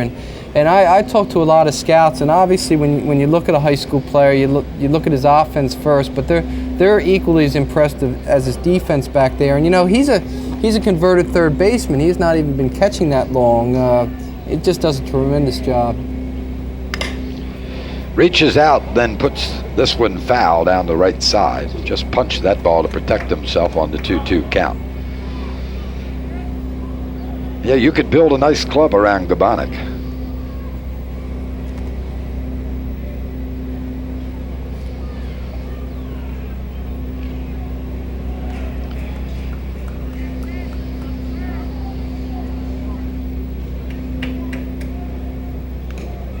Beats another foul into the dirt. Yeah, the other thing is, like a guy like Sheridan, you wonder why. I've often said this, Mike. Sometimes the local schools sometimes think people from out of the area are mysteriously sometimes better, and I think sometimes the local kids are a little neglected. Like, I'm wondering why a Sheridan has to still be undecided by this point, and not have more people interested. You think he could pitch on a Division I level? Obviously, if a school like Miami wants him to walk on there. Lifted to left field, and Wise comes over and handles it there. So McEwing is retired. We've got 2 outs, and Halls will come to the plate for the 3rd time. Well, you know, a lot of colleges, almost all of them have to do their recruiting early, and they look at players as sophomores and get the line on them early from the coaches on the questionnaires, and then take a look at the junior season. And if you don't have a great junior season, it's very, very difficult to pick up the scholarship senior season. Yeah, but in baseball they should allow a little more leeway, because as you know, the baseball development of someone can be so pronounced within 1 year's time, Mike. Well, they're all in a struggle in a competitive situation, like to get the early signings. And with the NCAA limit at 13 scholarships across the entire 4 years, it makes it very tough. That's the other problem. Most of the schools in this area don't get anywhere near the limit of 13. The school decides how many they allow to give, and some of them maybe even give half. Some of them maybe just give tuition. You know, it is a difficult thing, and I know it's tough to recruit during the season because the baseball teams are playing all the time. But now's certainly a prime time to look at people. And Halls will be a 2-out base runner with the walk going to first. Of course, the other thing, which a lot of people don't understand, Mark, and this comes into play now with the college costs escalating, is any financial aid that is offered to a student at all is subtracted from the 13 scholarship limit. So that if you wound up with 13 players who were receiving full financial aid because of their economic situation, you could offer no scholarships. Right. And many, many people do not understand that, as we look at a called strike on Chris Masella. Masella popped out to second base last time up and grounded to second in the first inning. 0 for 2. Grounds this one up the middle. That's got eyes and will get through. And Halls will take a look at center fielder Ramirez and will not try to advance to third. So we've got 2 runners on with 2 outs here in the 5th inning for the Catholic League team.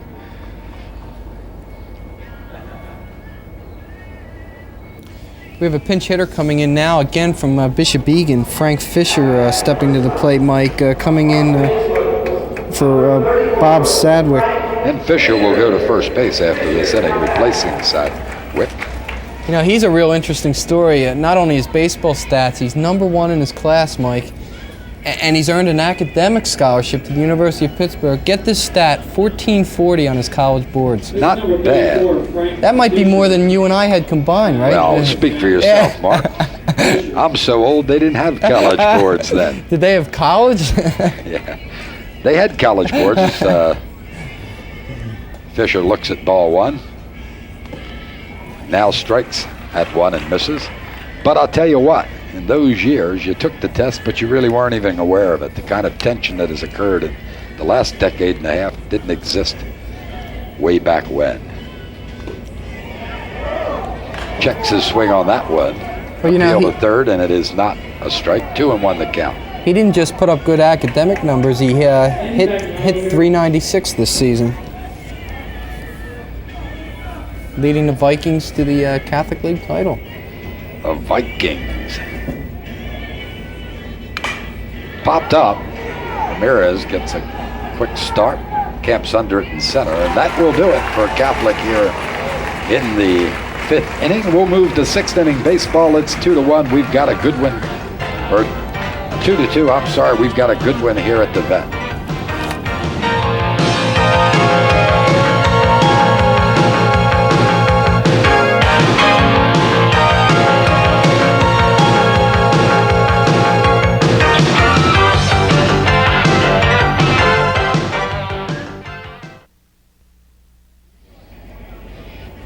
Cesar Ramirez up for the 2nd time. He's playing in center field now. He struck out first time and he pinch hit for Shannon Carney. Steve Hopple working on the mound for Catholic as the game is 2-1. Chester County on top of Philadelphia Catholic. Ramirez looks at a wide fastball. You know, Mike, I think the reason Parker, the lefty, was taken out, you know, even before the inning ended, was they're staring at a couple of tough right-handed hitters. Of course, Jakowski, who made the last out. Then you have Ramirez, Gabonik, Wise. So I think that they were trying to go righty-righty in this situation. Good pitch from Hopple that time, catches the outside corner. Count 2-1.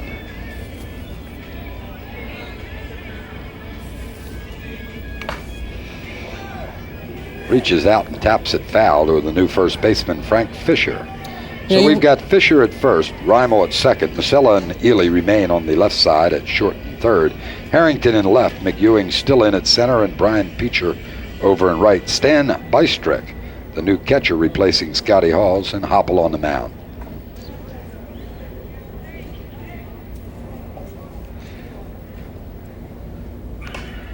Again, Ed reaches out and protects himself. Count remains 2-2. You project Ramirez as a sort of a leadoff hitter. I guess that's why the Indians drafted him on the 37th round. But he had a little pop in his bat this year. 4 homers, 26 RBIs in leading Phoenixville to the PIAA 3A title in District 1. Tough play. This will be at third base for Ely. He gets it across, but the speedy Ramirez is there. That'll be a base hit all the way. Ely made a great play to keep that one from going into the corner, and Ramirez would have been on second with no problem at all. Yeah, he's one of the fastest players on the team, and I'll tell you, up 2-1, I don't know if you want to send him running with Gabonik at the plate as we take a look at it right now.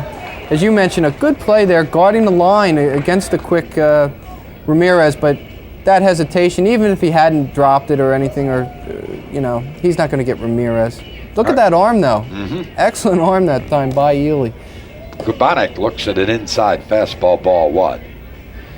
So Hopple looking at Gabonik, the much ballyhooed catcher in the tournament who has but the 1 hit so far. with great power, can open a game up quickly with one swing. Well, you know, he had 11 home runs this season, 39 RBIs for the Phantoms, and the Phantoms, huh? Yeah, not a bad nickname, right? Mm-hmm. Hit 520, just a great year. And looks at ball two, so Hopple behind here may have to come with the fastball, and you can bet Gabonik will be looking for it. Nobody out. Ramirez at first base. He opened with a single. Chester on top, 2-1, looking for more. Gabonik swings, didn't get the pitch he wanted.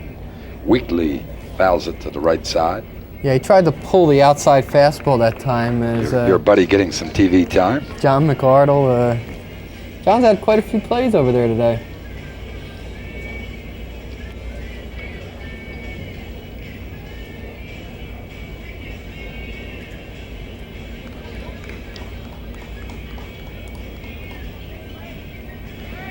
Officially, they have Chester County for 4 hits. We have them for 3.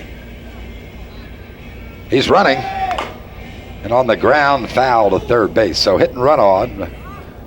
Ramirez had a good jump and had second safely, but Gabonik thought he had a pitch he had to swing at, and gets it foul to the left side. I thought they'd send Ramirez, but I didn't think it would happen until after they let Gabonik bat. I thought they'd want to give him just the free rein, the power hitter up there. Interesting piece of strategy that time.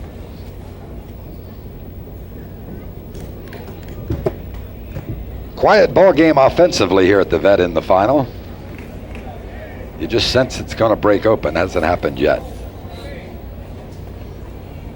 Ramirez goes again, and Gabonik lifts it straight up in the air. Big time pop up, and the catcher Bystrick is able to handle it and will double up Ramirez at second base. So Cesar does not hear his coaches screaming at him, and an excellent heads-up play by Stan Bystrick. Gets the pop foul for the out and then doubles Ramirez at first. Wow, that is, well, what can you say? He just made a bad move, a bad mistake on that. It doesn't take a genius to figure that out. You'd think there'd be more than enough time, even if he's running on the play, to get back. And good bit of decoying done by the Catholic League infielders, too. And now, instead of a real problem for Steve Hopple, he sees his way out of this one without any problem. And David Wise steps up for the second time. He flew to right field last time at the plate. Illy, whoa, again for the second time in this ball game, puts one into the stands, and Wise will wind up at second base. Not a happy game for Illy at third base. Well, you have to realize Illy has played a lot of shortstop over his career, and of course they're trying to get their top players out there. You have Masella there, who's like a vacuum. This was the pop-up. Now look at the decoying. Look at the decoying by the Catholic League guys there, and he's still in second base bag. This wasn't even close. Great job by the Catholic League infielders, and Bystrick getting it over the first. But the decoying of the infielders really did the job. But what I'm saying is, with Masella, who's a vacuum cleaner at shortstop, you know, Ely's had to sacrifice himself and play a position that maybe isn't as familiar to him. Not the easiest task. Cantrambone looks at ball one, his second at bat. He struck out in the 5th inning. So we've got 2 down, Wise at second, and Cantrambone with a 1-0 count. Beaten on the ground to Reimel at second. He crosses over and gets it to Fisher, and that'll do it. And here in the 5th inning, Chester County down without a run. We'll go to the Catholic half of the 6th inning. They're behind 2-1. Well, you've seen nearly every game. Who are the key players in the tournament, many of whom are still not here? I'm sorry, Mike, what was that? The key players you've watched in the tournament who are no longer here. Ryan Lazinski has to lead the list. He made but one appearance and was 3 for 3 with 3 sharp line drive hits. How about that Sean Sr., that pitcher from Cherry Hill West, who was 4 career Carpenter Cup wins, 17 career innings pitched. He owns all these career records in 2 years of this tournament. 22 strikeouts. Not bad to go with the outstanding high school career. He finished 25-7 overall. 20-0, is it, for the last 2 seasons, including an exclamation point no-hit, no-run game in the Group 4 New Jersey State Championship ball game. What a way to end your high school career. I'll tell you, I'd like to also cite the Public League. They got their first win in this tournament this year, a 2-1 victory over the Del Valle Central League. And those young men did an excellent job for the Public League, a great job. But I would have to say, probably the dominating performer of this tournament would have had to have been senior. I mean, I don't think there's any question about that. And yeah, Darren Domenico of Haddonfield, who had 6 hits in his 3 games, did a great job too.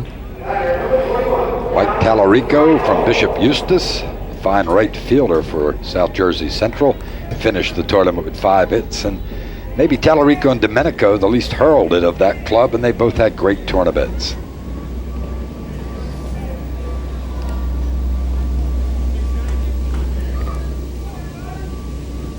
Of course, a lot of the great players are still on these 2 teams that we've seen with some terrific performances.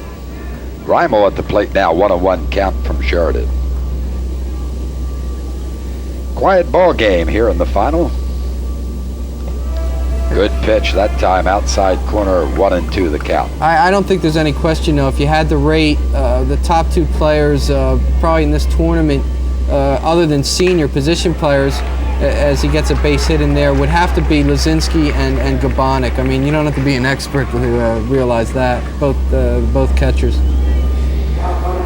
So Reimel starts the Catholic League team with a base hit here in the 6th inning. And we'll have a pinch hitter here for Vandergrift, Nick Del Percio. Del Percio steps in, had a great ball game yesterday. 3 base hits, and was in the middle of the offensive explosion as they came up with the extra inning victory over South Jersey Central. And we've got a pinch runner down there, Sean Hollenbeck. Hollenbeck at first. Good swing that time to no avail by Del Percio. So Hollenbeck will pinch run for Reimel. And Mike, you know, we talked about the underclassmen. Del Percio is, again, another one of them. Just a junior from Newman, hit .444 this year. Looking forward to a big senior season is Del Percio.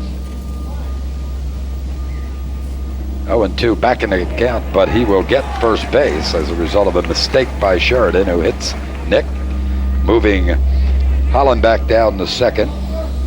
And Del Percio over at first base now, hit by pitch.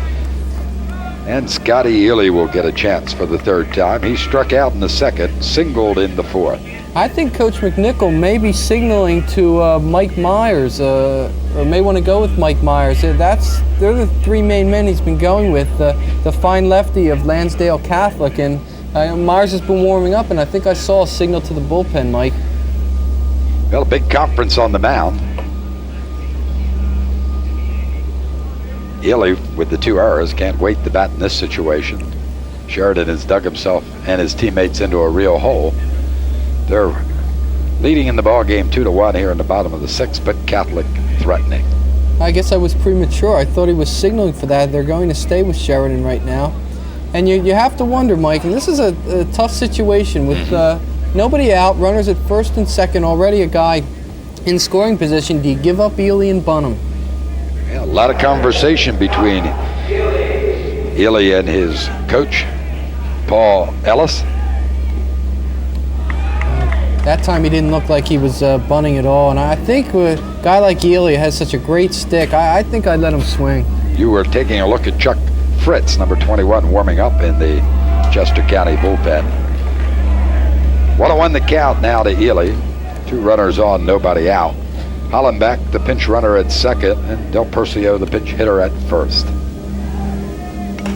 Ely lifts a foul straight back. 1-2 the count.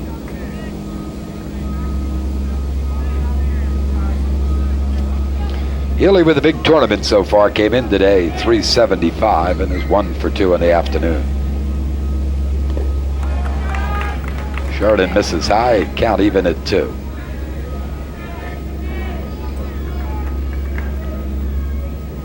Catholic with 5 hits, but 3 big errors that have hurt him, and Ely swings and misses at a bad pitch. Good job done by Gabonik to hold that pitch out of the dirt. So Sheridan gets the first out with a strikeout. That's his second in his relief appearance. And now Roger Harrington will step to the plate. Harrington up for the first time, replaced Harry Carr as a pinch runner and was thrown out stealing. Good pitch from Sheridan. And as we said at the time, that steal could have really could come back to haunt this Catholic League, because there was a guy on third base and Peacher was up with 2 outs in the inning. Well, your suggested bunt now looks big, as Illy was retired on the strikeout. Runners remain at first and second. Beaten on the ground, tough play for shortstop. They will get the play at second base.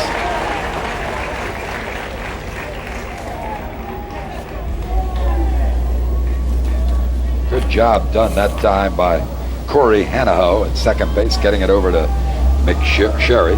Watch him here. He had to make a decision, had only one play to make, and did it. And did it just in time that time. You know you're not going to get Harrington anyway, a ball like that in the hole. And going to his hole, planted his feet, and got away with it just in time. Didn't have any time to spare that time, and a good slide. So Hollenbeck goes to third. Harrington will be safe at first on the fielder's choice. And Peacher at the plate. And as we said, he has been the offensive catalyst, and he comes up in a situation again in which he has an opportunity to tie this ball game up. And a situation again where you have the speedy Harrington at first with 2 outs. And they go with the throw to third again, chasing Hollenbeck back.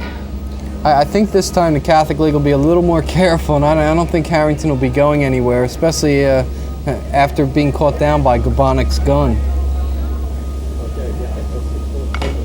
Beaten on the ground by Peacher. This is going to be a tough play. That's a base hit. Yep, all the way. That'll be a single RBI for Brian Peacher.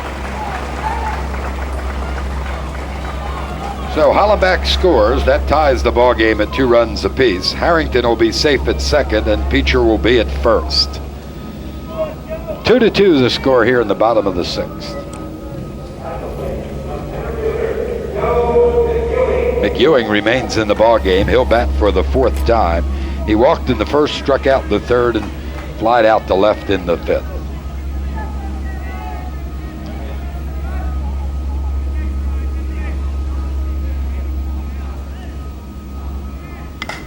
Lifts it to right field, but this will go foul in the stands down there.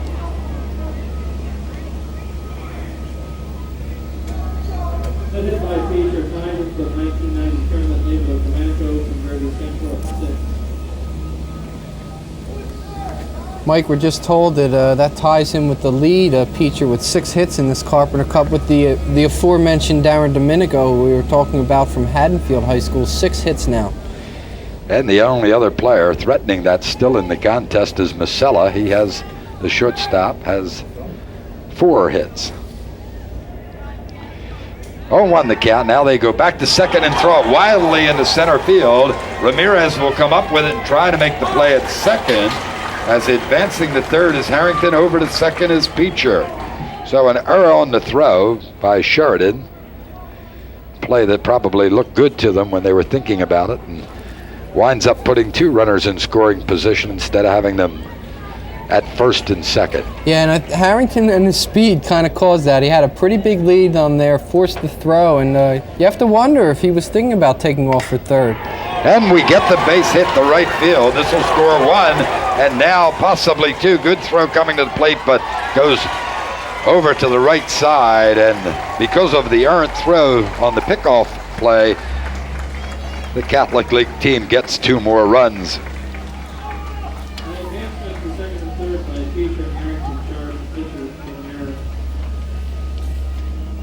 They are going to kick themselves on that prior play. Yeah, and that was a great piece of hitting by McEwing, who took an outside fastball, went the opposite way with it that time, and again, the Catholic League forces you to make mistakes and everything, and Jakowski bobbled the ball a little bit, and that gave the Catholic League more than enough time to get 2 runners home. Yeah, and they take the lead now 4-2, and Bystrick comes to the plate for the first time. Peacher fakes a move to second. They have thrown off pitcher Sheridan somewhat that time. 2-run lead in the bottom of the 6th. 2 outs. And going all the way, no problem at all on that one. What a break he had. Excellent job done by Joe McEwing to steal a base and put him in scoring position. And it's interesting how your strategy all of a sudden changes now that you have the lead that time. Gubonic again got an excellent throw, but I think they would have stolen that one on Johnny Bench, Mike. He had a terrific jump that time.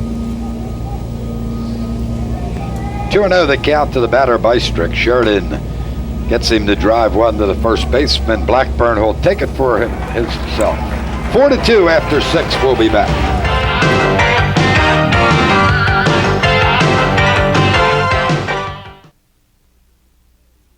Who's number 9? Brian Warren will be facing McSherry here to start the 7th inning. 4-2. Catholic taking the lead with the 3 runs in the bottom of the 6th. Good pitch from Warren, strike 1. Mike, the defensive alignment now, Carlos Galara from Doherty, he's now at second base. Sean Hollenbach replaces Masella at short. Dave DeTrolio is now at third base replacing Ely. Peacher moves to center field, McEwing out of the game. Joe McNichol, the junior from LaSalle, is now in right field, and I believe that'll catch us up. And that will still be Bystrick behind the plate, Harrington in left, and Warren on the mound. McSherry looks at ball 1, 0-2. Still not as much offense as we anticipated today. The pitchers we thought would be a little arm weary. Turned in favor of the offense hasn't really happened. Warren bounces one up here, handled by Bystrick. 2-2 the count.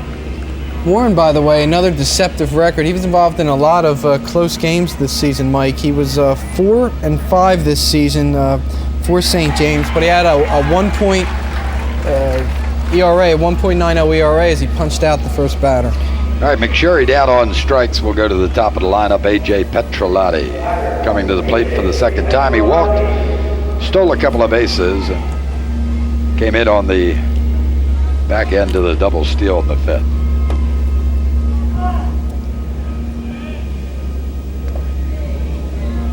Warren changing speeds, misses ball 1.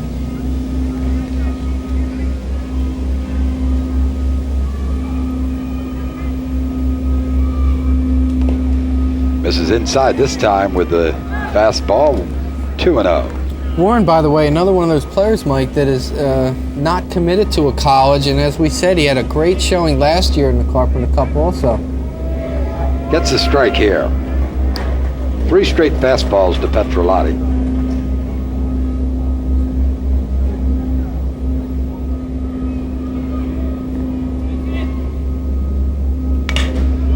Beats it on the ground.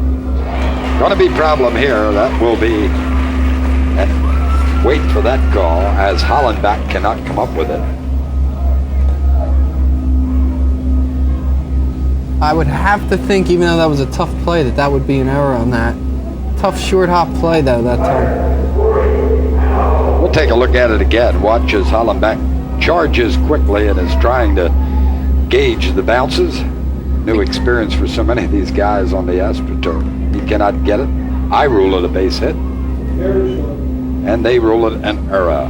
Yeah, I think he took his eye off the ball just a little bit to look at the runner that time. Even down by 2, I wouldn't doubt if Chester County maybe tries to make some noise on the base paths.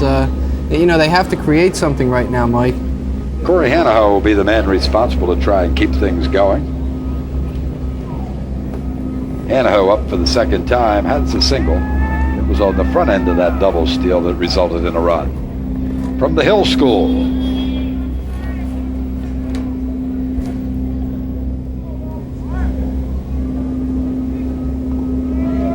Ball and a strike now to Hanaho. Good pitch from Warren.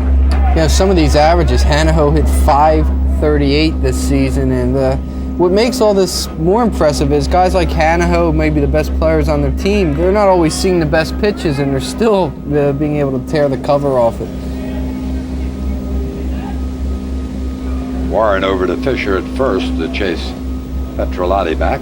Yeah, I don't know if that was a decoy move by Warren or not, but that was not a very good move. Many times a pitcher won't show his best move the first couple times.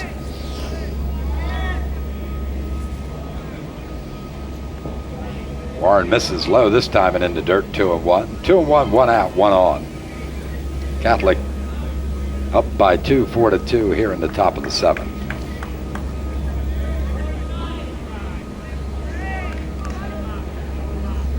Sunday afternoon, Father's Day at the Vet.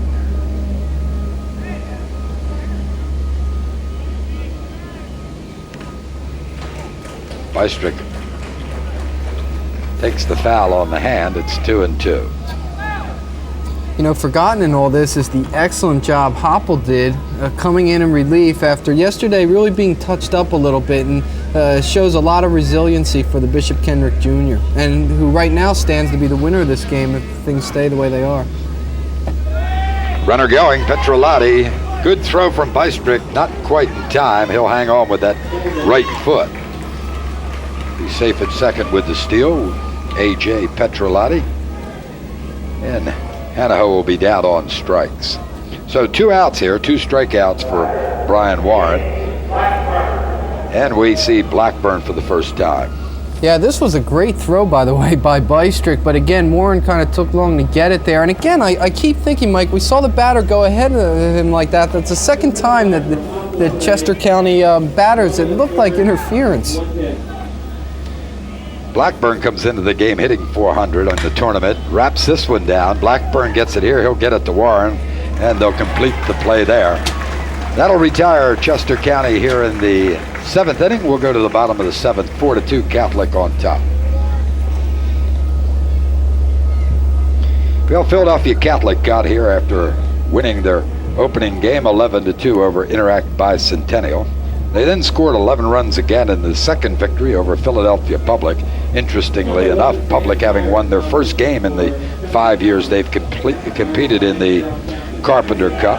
And then yesterday, the semifinal victory, 10-9 over South Jersey Central. That took 11 innings. Third time they've been in the championship game in 5 years. As we pointed out earlier, that's the most by any team. Chester County got the bye this year in the toss of the coin that they do to set up the brackets before the tournament. They won their first game over South Jersey South 7-1, and then in an outstanding game come up with a come-from-behind victory 7-6 over the team representing the state of Delaware. There's a good look, Mike, at Dan Myers, a new pitcher in there from Lansdale Catholic who's done well in this Carpenter Cup tournament. Again, he's one of those unheralded guys this year. His record only 5-4, but his ERA 1.96. And it's interesting, he's going to Eckerd College in Florida, and one of the top players in the Philadelphia Catholic League is also going there, a shortstop for Bishop Kendrick, B.J. Marchese. So a couple of area players going down to Eckerd. They learn to be druggists down there, do they, or what? What's that? Eckerd, drugs? They learn how to be druggists. No, that's not true. Eckerd, one of those schools that really recruits quite well for a school that is not that well known in the Delaware Valley. I believe they're a Division II school, Mike, and but obviously Division II baseball in Florida, when they get to play a lot, you know they're going to face top caliber competition. Myers has a victory in the tournament so far. He's pitched 6 innings, given up a couple of hits, no runs, walked 3 and struck out 5.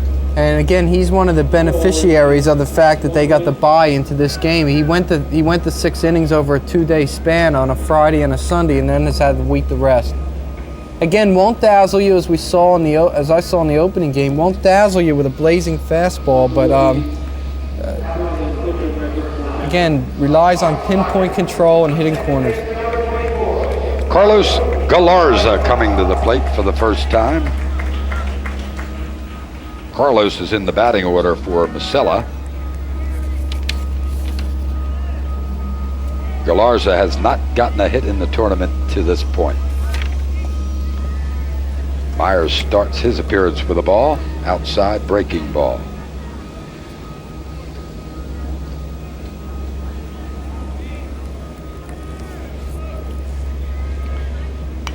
Galarza lifts the foul back into the stands.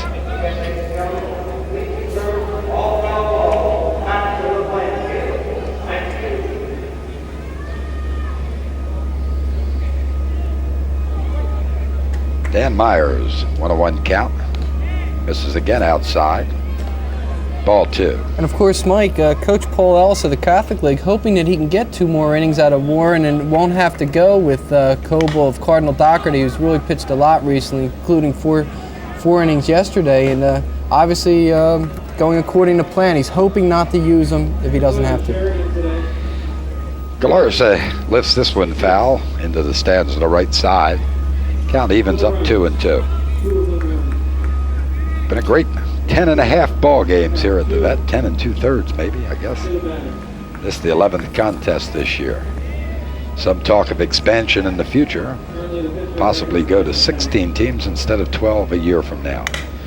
Galarza going to have a base hit into right field. Quickly returned into the infield to hold him to 1. Sheridan has pitched in 3 games, 8 in 30 innings, 13 hits. That's a good look at Jeff Jakowski in right field for Pottstown, getting it in there. And again, this is a bunt type situation coming up, Mike. And with a 2-run lead, I have to think the Catholic League's going to be doing something on the bases with a pretty heady player at the plate in Fisher. Frank Fisher up for the second time. Flew out last time to center. Replaced the starter Sadwick.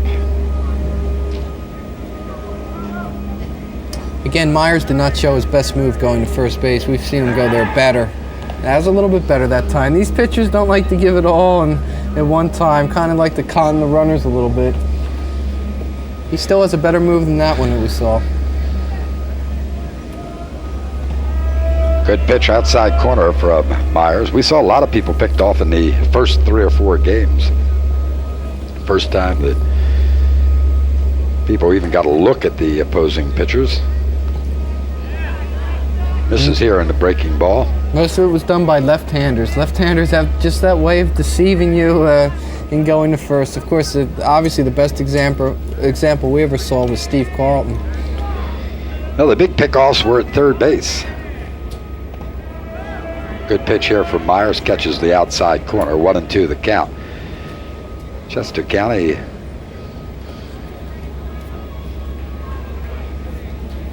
getting a couple of runners from Delaware picked off in that tight ball game. Runners going, Galarza, and he'll get there standing up.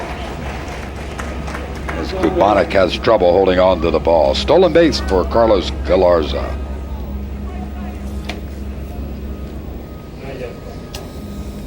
That ball game, that victory at Chester County over Delaware really turned on those 2 pickoffs at third base. 2-2 the count to Frank Fisher at the plate. Nobody out here in the 7th. Philadelphia Catholic with a 2-run lead, 4-2. Dan Myers in his first inning of action.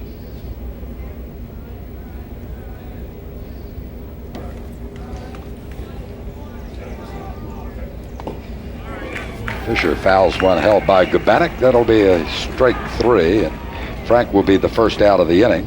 And Sean Hollenbach will come to the plate. Sean batting for the second time. Singled in the 6th and came around to score a run.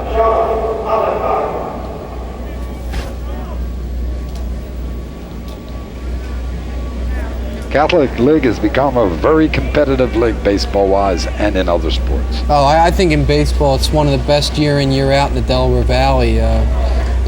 Good little league programs feeding those towns, good Legion programs also. The Krucker here early for tonight's game with the Phillies. John Kruk watching the action here in the Cup. Think either of these teams would take him? Yeah, I'm sure.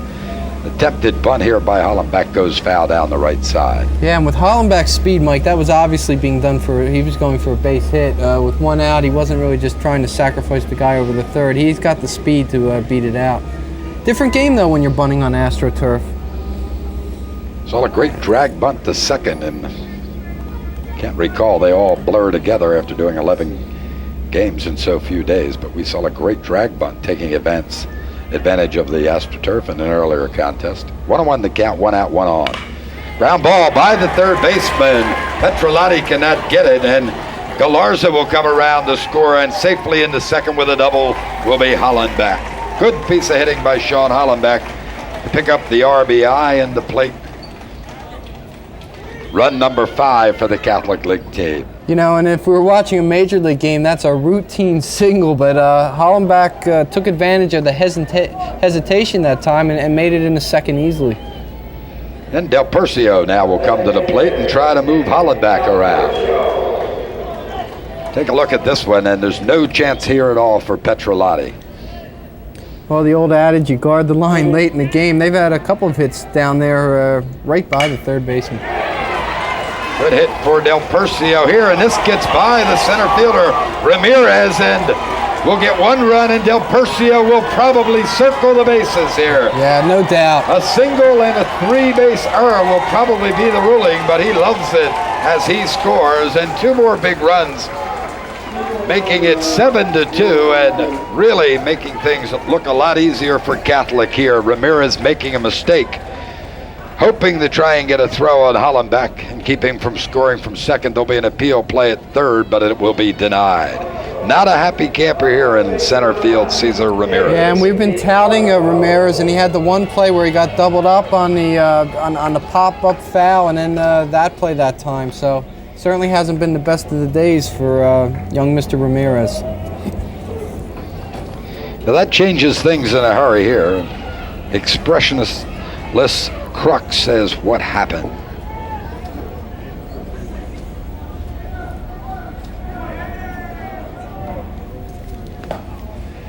Dave DiTrolio stepping to the plate right now, Mike, inserted in the game, senior infielder from Cardinal O'Hara. Trolio replaces Ely. Ely was 1 for 3 with a couple of strikeouts. So Myers down now 7-2. Gets another strike, 1-2 the count to DiTrolio.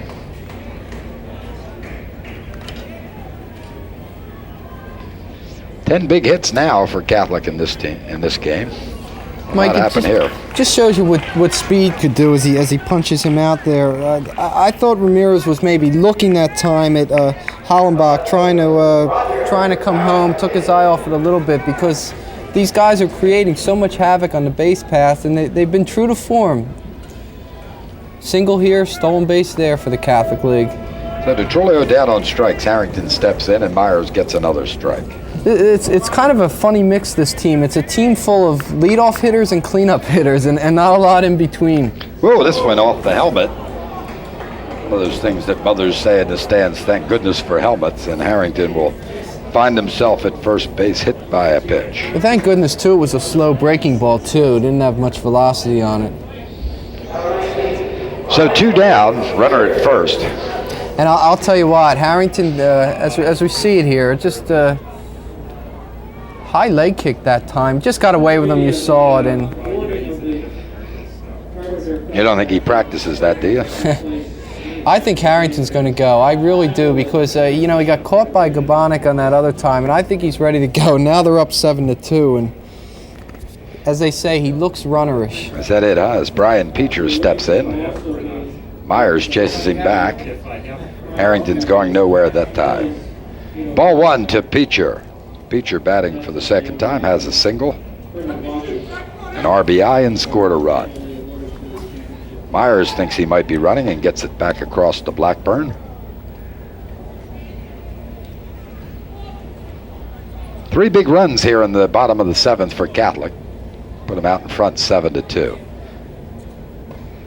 Peacher full with the off-speed pitch. 1-1 the count. Brian Peacher will have fond memories of this tournament. Well, I think they're going to be voting for an MVP, and I'll tell you, you could do worse than starting with him. Does not look like an MVP on that swing at the high fastball out of the strike zone. He's behind in the count 1-2. Yeah, I've mentioned he has been the catalyst. Really responsible for a couple of the victories, getting them here to the final. On the ground, the third baseman, Petrolati, goes across to McSherry and retires Catholic here in the 7th, but not before they pick up 3 more runs. They're on top 7-2 after 7.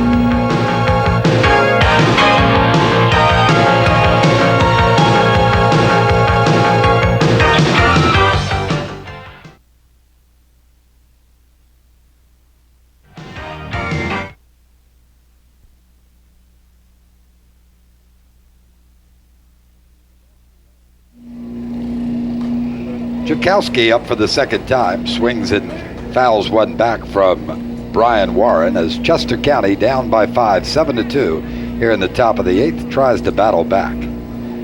Championship play in the Carpenter Cup 1990. Mike Lindner along with Marc Narducci. Warren tries to get him to nibble at an off-speed pitch and misses outside 1-1. Warren plays for one of the outstanding people in the Delaware Valley. John Mooney has been at St. James for something like 35 years, Mike. A lot of dedication there.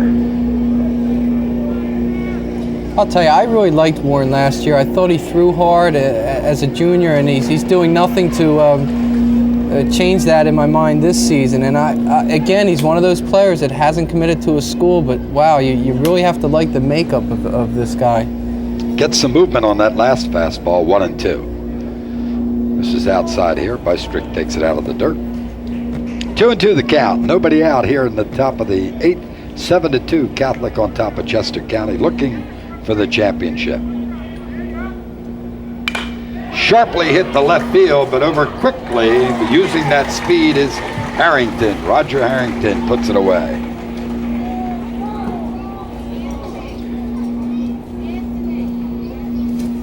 So Joukowsky is out on the line drive to left field, and Cesar Ramirez will come to the plate for the third time. He struck out in the 4th. Singleton was doubled up in the 6th inning and has the big error that he would like to atone for here that resulted in a couple of more runs for Catholic. Ramirez to shortstop, and by Hollenbach, who's unable to glove it. Over is Peacher. Peacher's throw to second, and there's that speed we talked about with Ramirez. Safely in the second base. Yeah, again, that's usually a routine single. We'll have to see how they score that, because I don't think Hollenbach got any kind of glove on it, but they've been, I'd give him an error on it, Mike. Well, it was by him quickly. We'll wait and hear the call from the official scorer. As Gubanek will step in. Gubanek 1 for 2. And first base open, you know they're going to pitch very carefully to him. He has struggled offensively in the tournament, has but one hit. Just misses there. Take a look again. Watch how quickly this ball gets by shortstop Hollenbach. Hit an off-speed pitch that time. Really waited on it for a long time. They're watching the replay, try to decide, and they call it a double. Bystrick now out to talk to Warren on the mound. One out here in the top of the 8th. Ramirez at second base.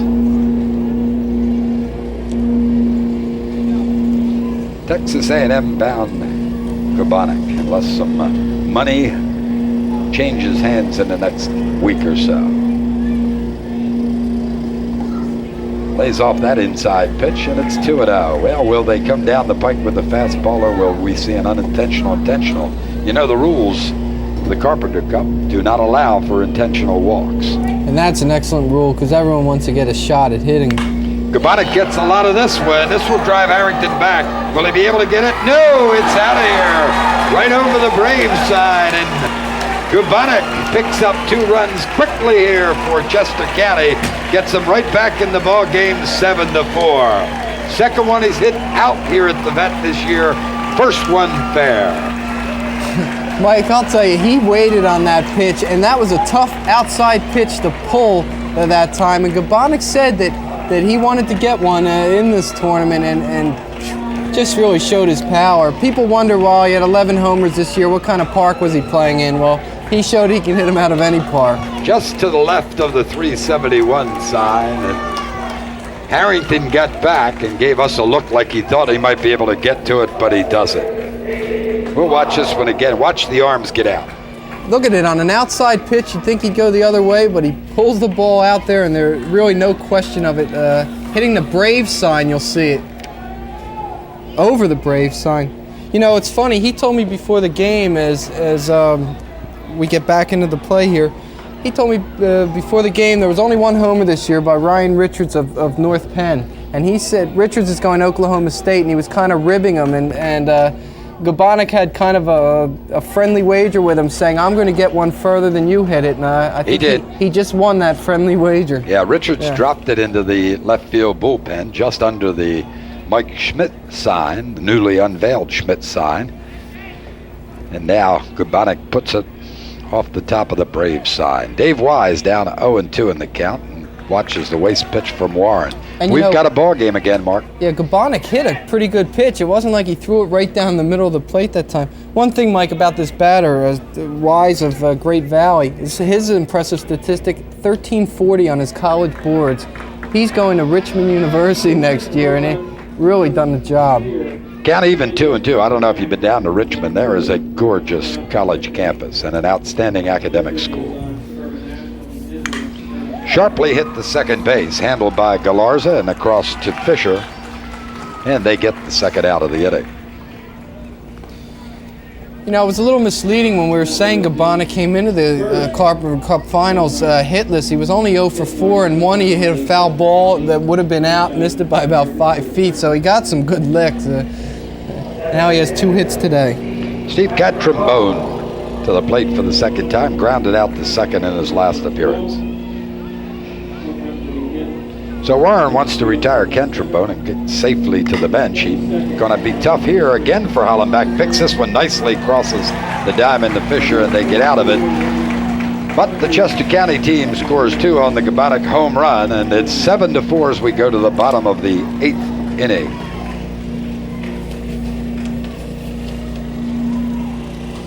Yesterday's game, in which Philadelphia Catholic defeated South Jersey Central, the first extra inning game in Carpenter Cup play. 54th game. This is the 55th game played at the vet over the 5-year history of this, what is called the Carpenter Cup Classic. And that young man, Gabonik, giving us a thrill with the home run. And yesterday was also only the second time in the history of the Carpenter Cup that a team has won the ball game in their final at-bat. Last time was also a Philadelphia Catholic victory back in '88. Phoenixville grad, drafted in the 6th round by Oakland. Philadelphia Catholic scored 2 runs in the bottom of the 9th to defeat South Jersey South in 1988, 6-5. Because of that extra inning, another record set yesterday. Brian Corbel from Catholic had to pitch 4 innings. He picked up the victory. Records falling all over the place. Yesterday's game was the 4th 1-run game of this year's tournament, another record.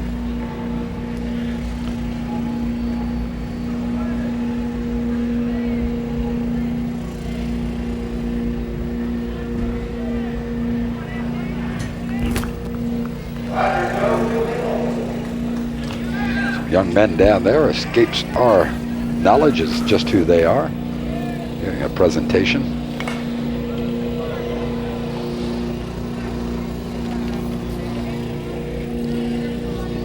Mike, at the plate right now, one of the outstanding athletes in the area, Joe McNichol, and he's only a junior for LaSalle, and it's not too early to start thinking about football. It looks like Joe's going to be the starting quarterback next year in football for LaSalle. He and Masella were quarterbacks last year, and of course LaSalle, the defending Catholic League champion, and again, they're going to be very good again next year. Myers now 1-1 or 2-1 on the count to McNichol. McNichol replaces McEwing in the batting order. Swung on, foul back, dropped by Gabonik.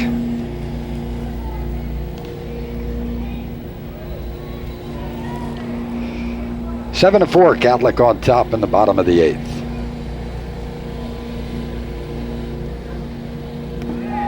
Breaking ball called strike 3. McNichol fooled on that one, and Myers now trying to hold Catholic from getting any more runs and give his team a chance in the 9th. We'll look at Stan Bystrick. Bystrick coming to the plate for the second time, grounded out to shortstop last time up. So Gabonik gives us the thrill of the day offensively with the long home run, but his team's still down by 3, 7-4. I wonder if when Oakland sees that, they may up the ante a little bit, Mike.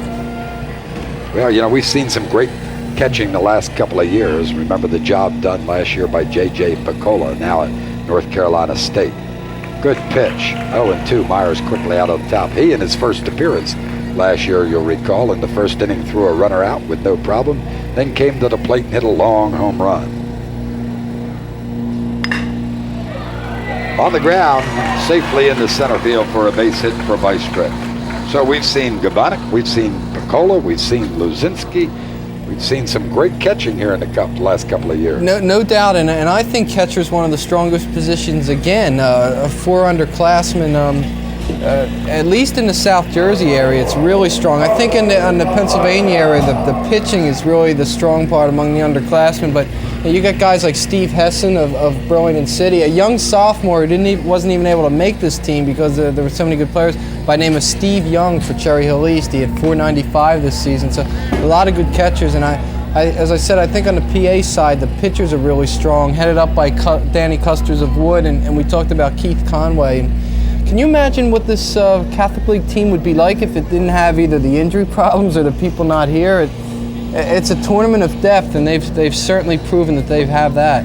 Conway with the back spasms, as we see a good breaking ball here to Galarza.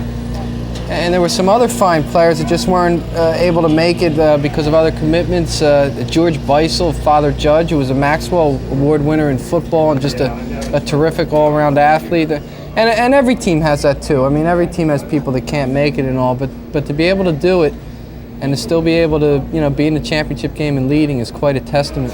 In front of Gabonik here, let's see, he might have a shot quickly down to second and gets him. There we go, a couple of offensive great play and now a defensive gem from Gabonik here. A ball way out in front, and he's able to get Bystrick what'll be recorded 2-6. Went to shortstop Hanaho.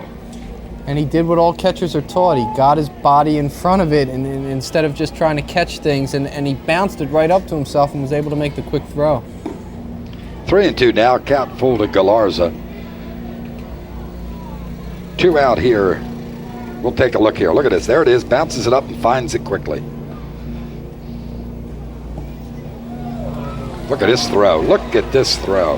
Right on the money. Good job done. And it had to be, too. Galarza now at first base with the walk. And Frank Fisher will come to the plate. By the way, Galarza has quietly done a pretty good job in the substitute's role. Comes in, he gets a single and scores, starting off the rally in the 7th inning, and now with the 2-out walk. Myers misses to Fisher, ball 1 high.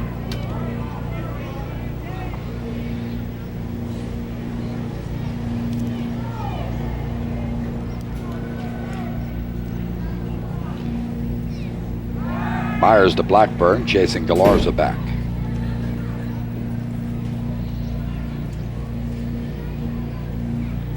A lot of activity in the booth here today as ESPN gets ready for tonight's Phillies ball game. That'll be a national telecast. I'm sure you'll be watching, Mark. Oh yeah, I'll be interested to see if anyone hits it further than Gabonik, though. Yeah. 1-1 the count to Fisher.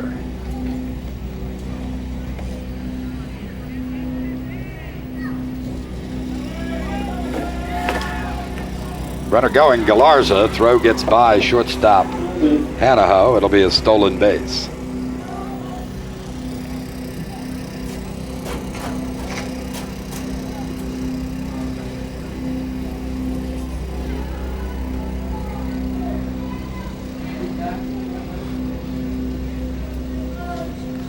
Now, if you've ever made the tour through ASPN up in Bristol, Connecticut, what a facility. Mark, you'd love that trip.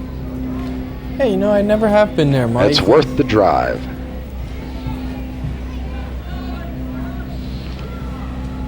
One and two pitch. Misses inside, 2-2. It's really been impressive. The Catholic League has faced 3 pitchers that aren't really known for their heat. And you have to be patient and wait on their breaking pitches, and they've shown pretty good patience at the plate, Mike, and they've hit a lot of pitchers' mistakes today. Myers has Fisher swing through it. He'll end the inning here with a strikeout. We'll go to the top of the 9th inning. Chester finds themselves down 3.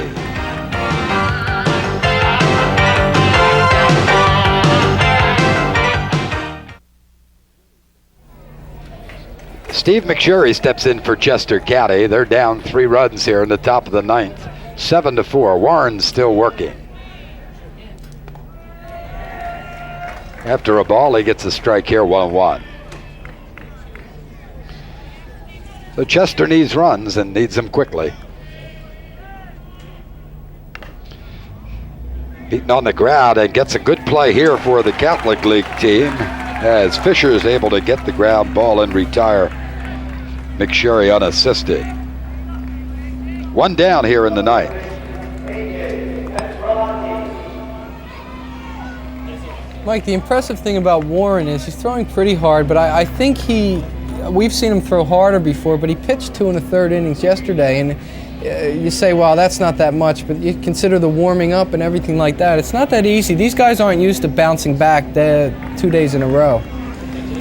Most of them are starters. In fact, just about all of them are starters in high school, and they're used to having that rest in between, and a really resilient job by the Catholic League. Petrolati steps in and looks at 2 balls in a row. And you're right about that warming up situation. These high school players, they warm up as if they're coming out to pitch 7. So it takes a lot of them out, a lot out of them. And Warren here misses 3 in a row. Got the tough out in the 9th inning for any team. That's the first one. You know, I think Warren was a pitcher last year. St. James had a game where a pit bull attacked one of the outfielders and they had to run. It was one of the strange things that happened in high school baseball. And as we mentioned, his coach, as we see the walk, his coach, John Mooney's been around something like 35 years, and I don't think even John has seen something like that. That was not another nickname, was it, of a high school team, the Pit Bulls? Nah, yeah. All right, Petrolati at first with the walk. There's 1 down here, and Corey Hanaho will try to keep things alive for the Chester County team. Catholic would love to end this with a ground ball double play. Yes. We're 2 outs away from the first team to repeat in Carpenter Cup history as champs. Anaho looks at a ball inside.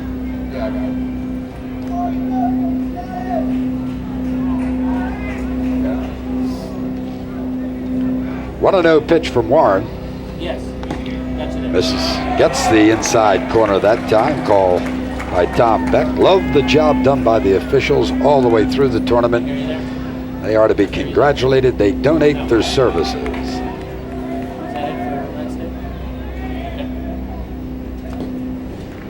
Misses inside again. 3 straight times he's come inside. It's 2-1. Of course, this appears to be Warren's game to save because no one warming up in the Catholic League bullpen. 2-1 pitch coming from Warren.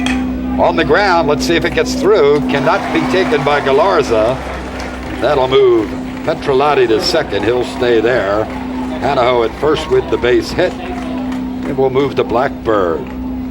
Blackburn in, batting in the 3rd spot. Replaced Darren Stroh, the starting first baseman. So I guess we've got the potential tying run at the plate. All he has to do is lift one out of here, and we've got extra inning possibilities.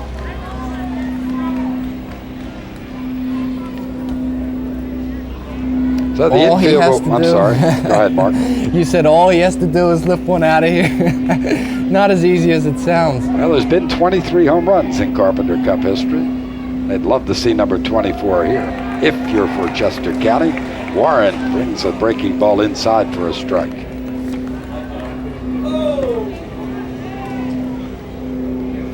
Then Blackburn trying to keep things alive. Puts it on the ground.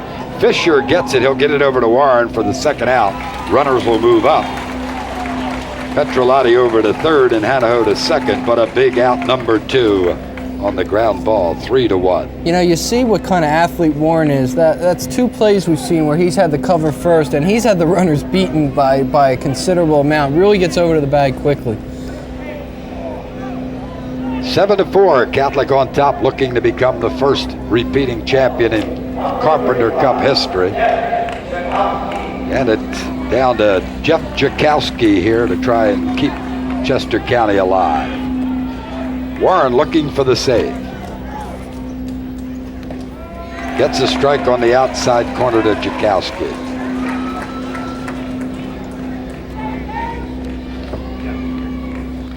Scored a lot of runs in this tournament. 10 in their opener, 11 in the next two victories, and they've got 7 here.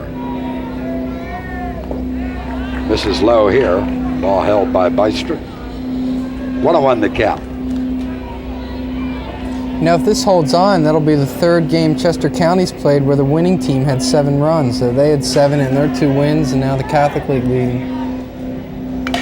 On the ground, short step, Hollenbach gets it across the good stretch by Fisher. And he gets it, a late call by the first base umpire. But the Catholic League team holds on. They're the winners, 1990 Carpenter Cup Classic, 7-4 the final score. As they celebrate, we'll take time for these words, and we'll be back.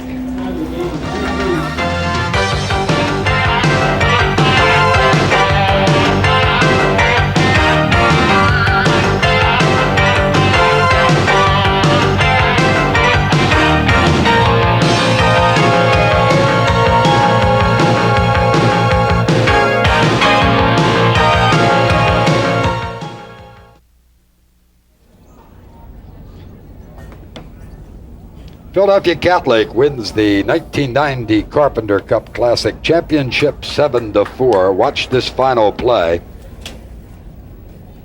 Ball hit by Jakowski to shortstop. Hollenbach comes up throwing, gets it across. Outstanding stretch by first baseman Fisher. A wait, and finally the call made by McCarter, the first base umpire, and that's the one, the punctuation mark to give them the championship. They scored a lot of runs in this tournament. Marc Narducci, 39 to be exact, win this one the 7-4. But maybe the big victory, obviously, is the 11-inning victory yesterday over the fine South Jersey Central team, 10-9. Yeah. Great job done here today. And a terrific job by a pitching staff that, first of all, they only had 5 available pitchers, and a lot of them were tired, and they really got the most out of these guys. And Hopple, the winning pitcher for Bishop Kendrick, shows a lot of resiliency. Got hit around pretty hard yesterday, came back today, really held them down and gets the win. And credit Brian Warren with an outstanding job coming in relief and picking up the save. 7-4 then the final score. Philadelphia Catholic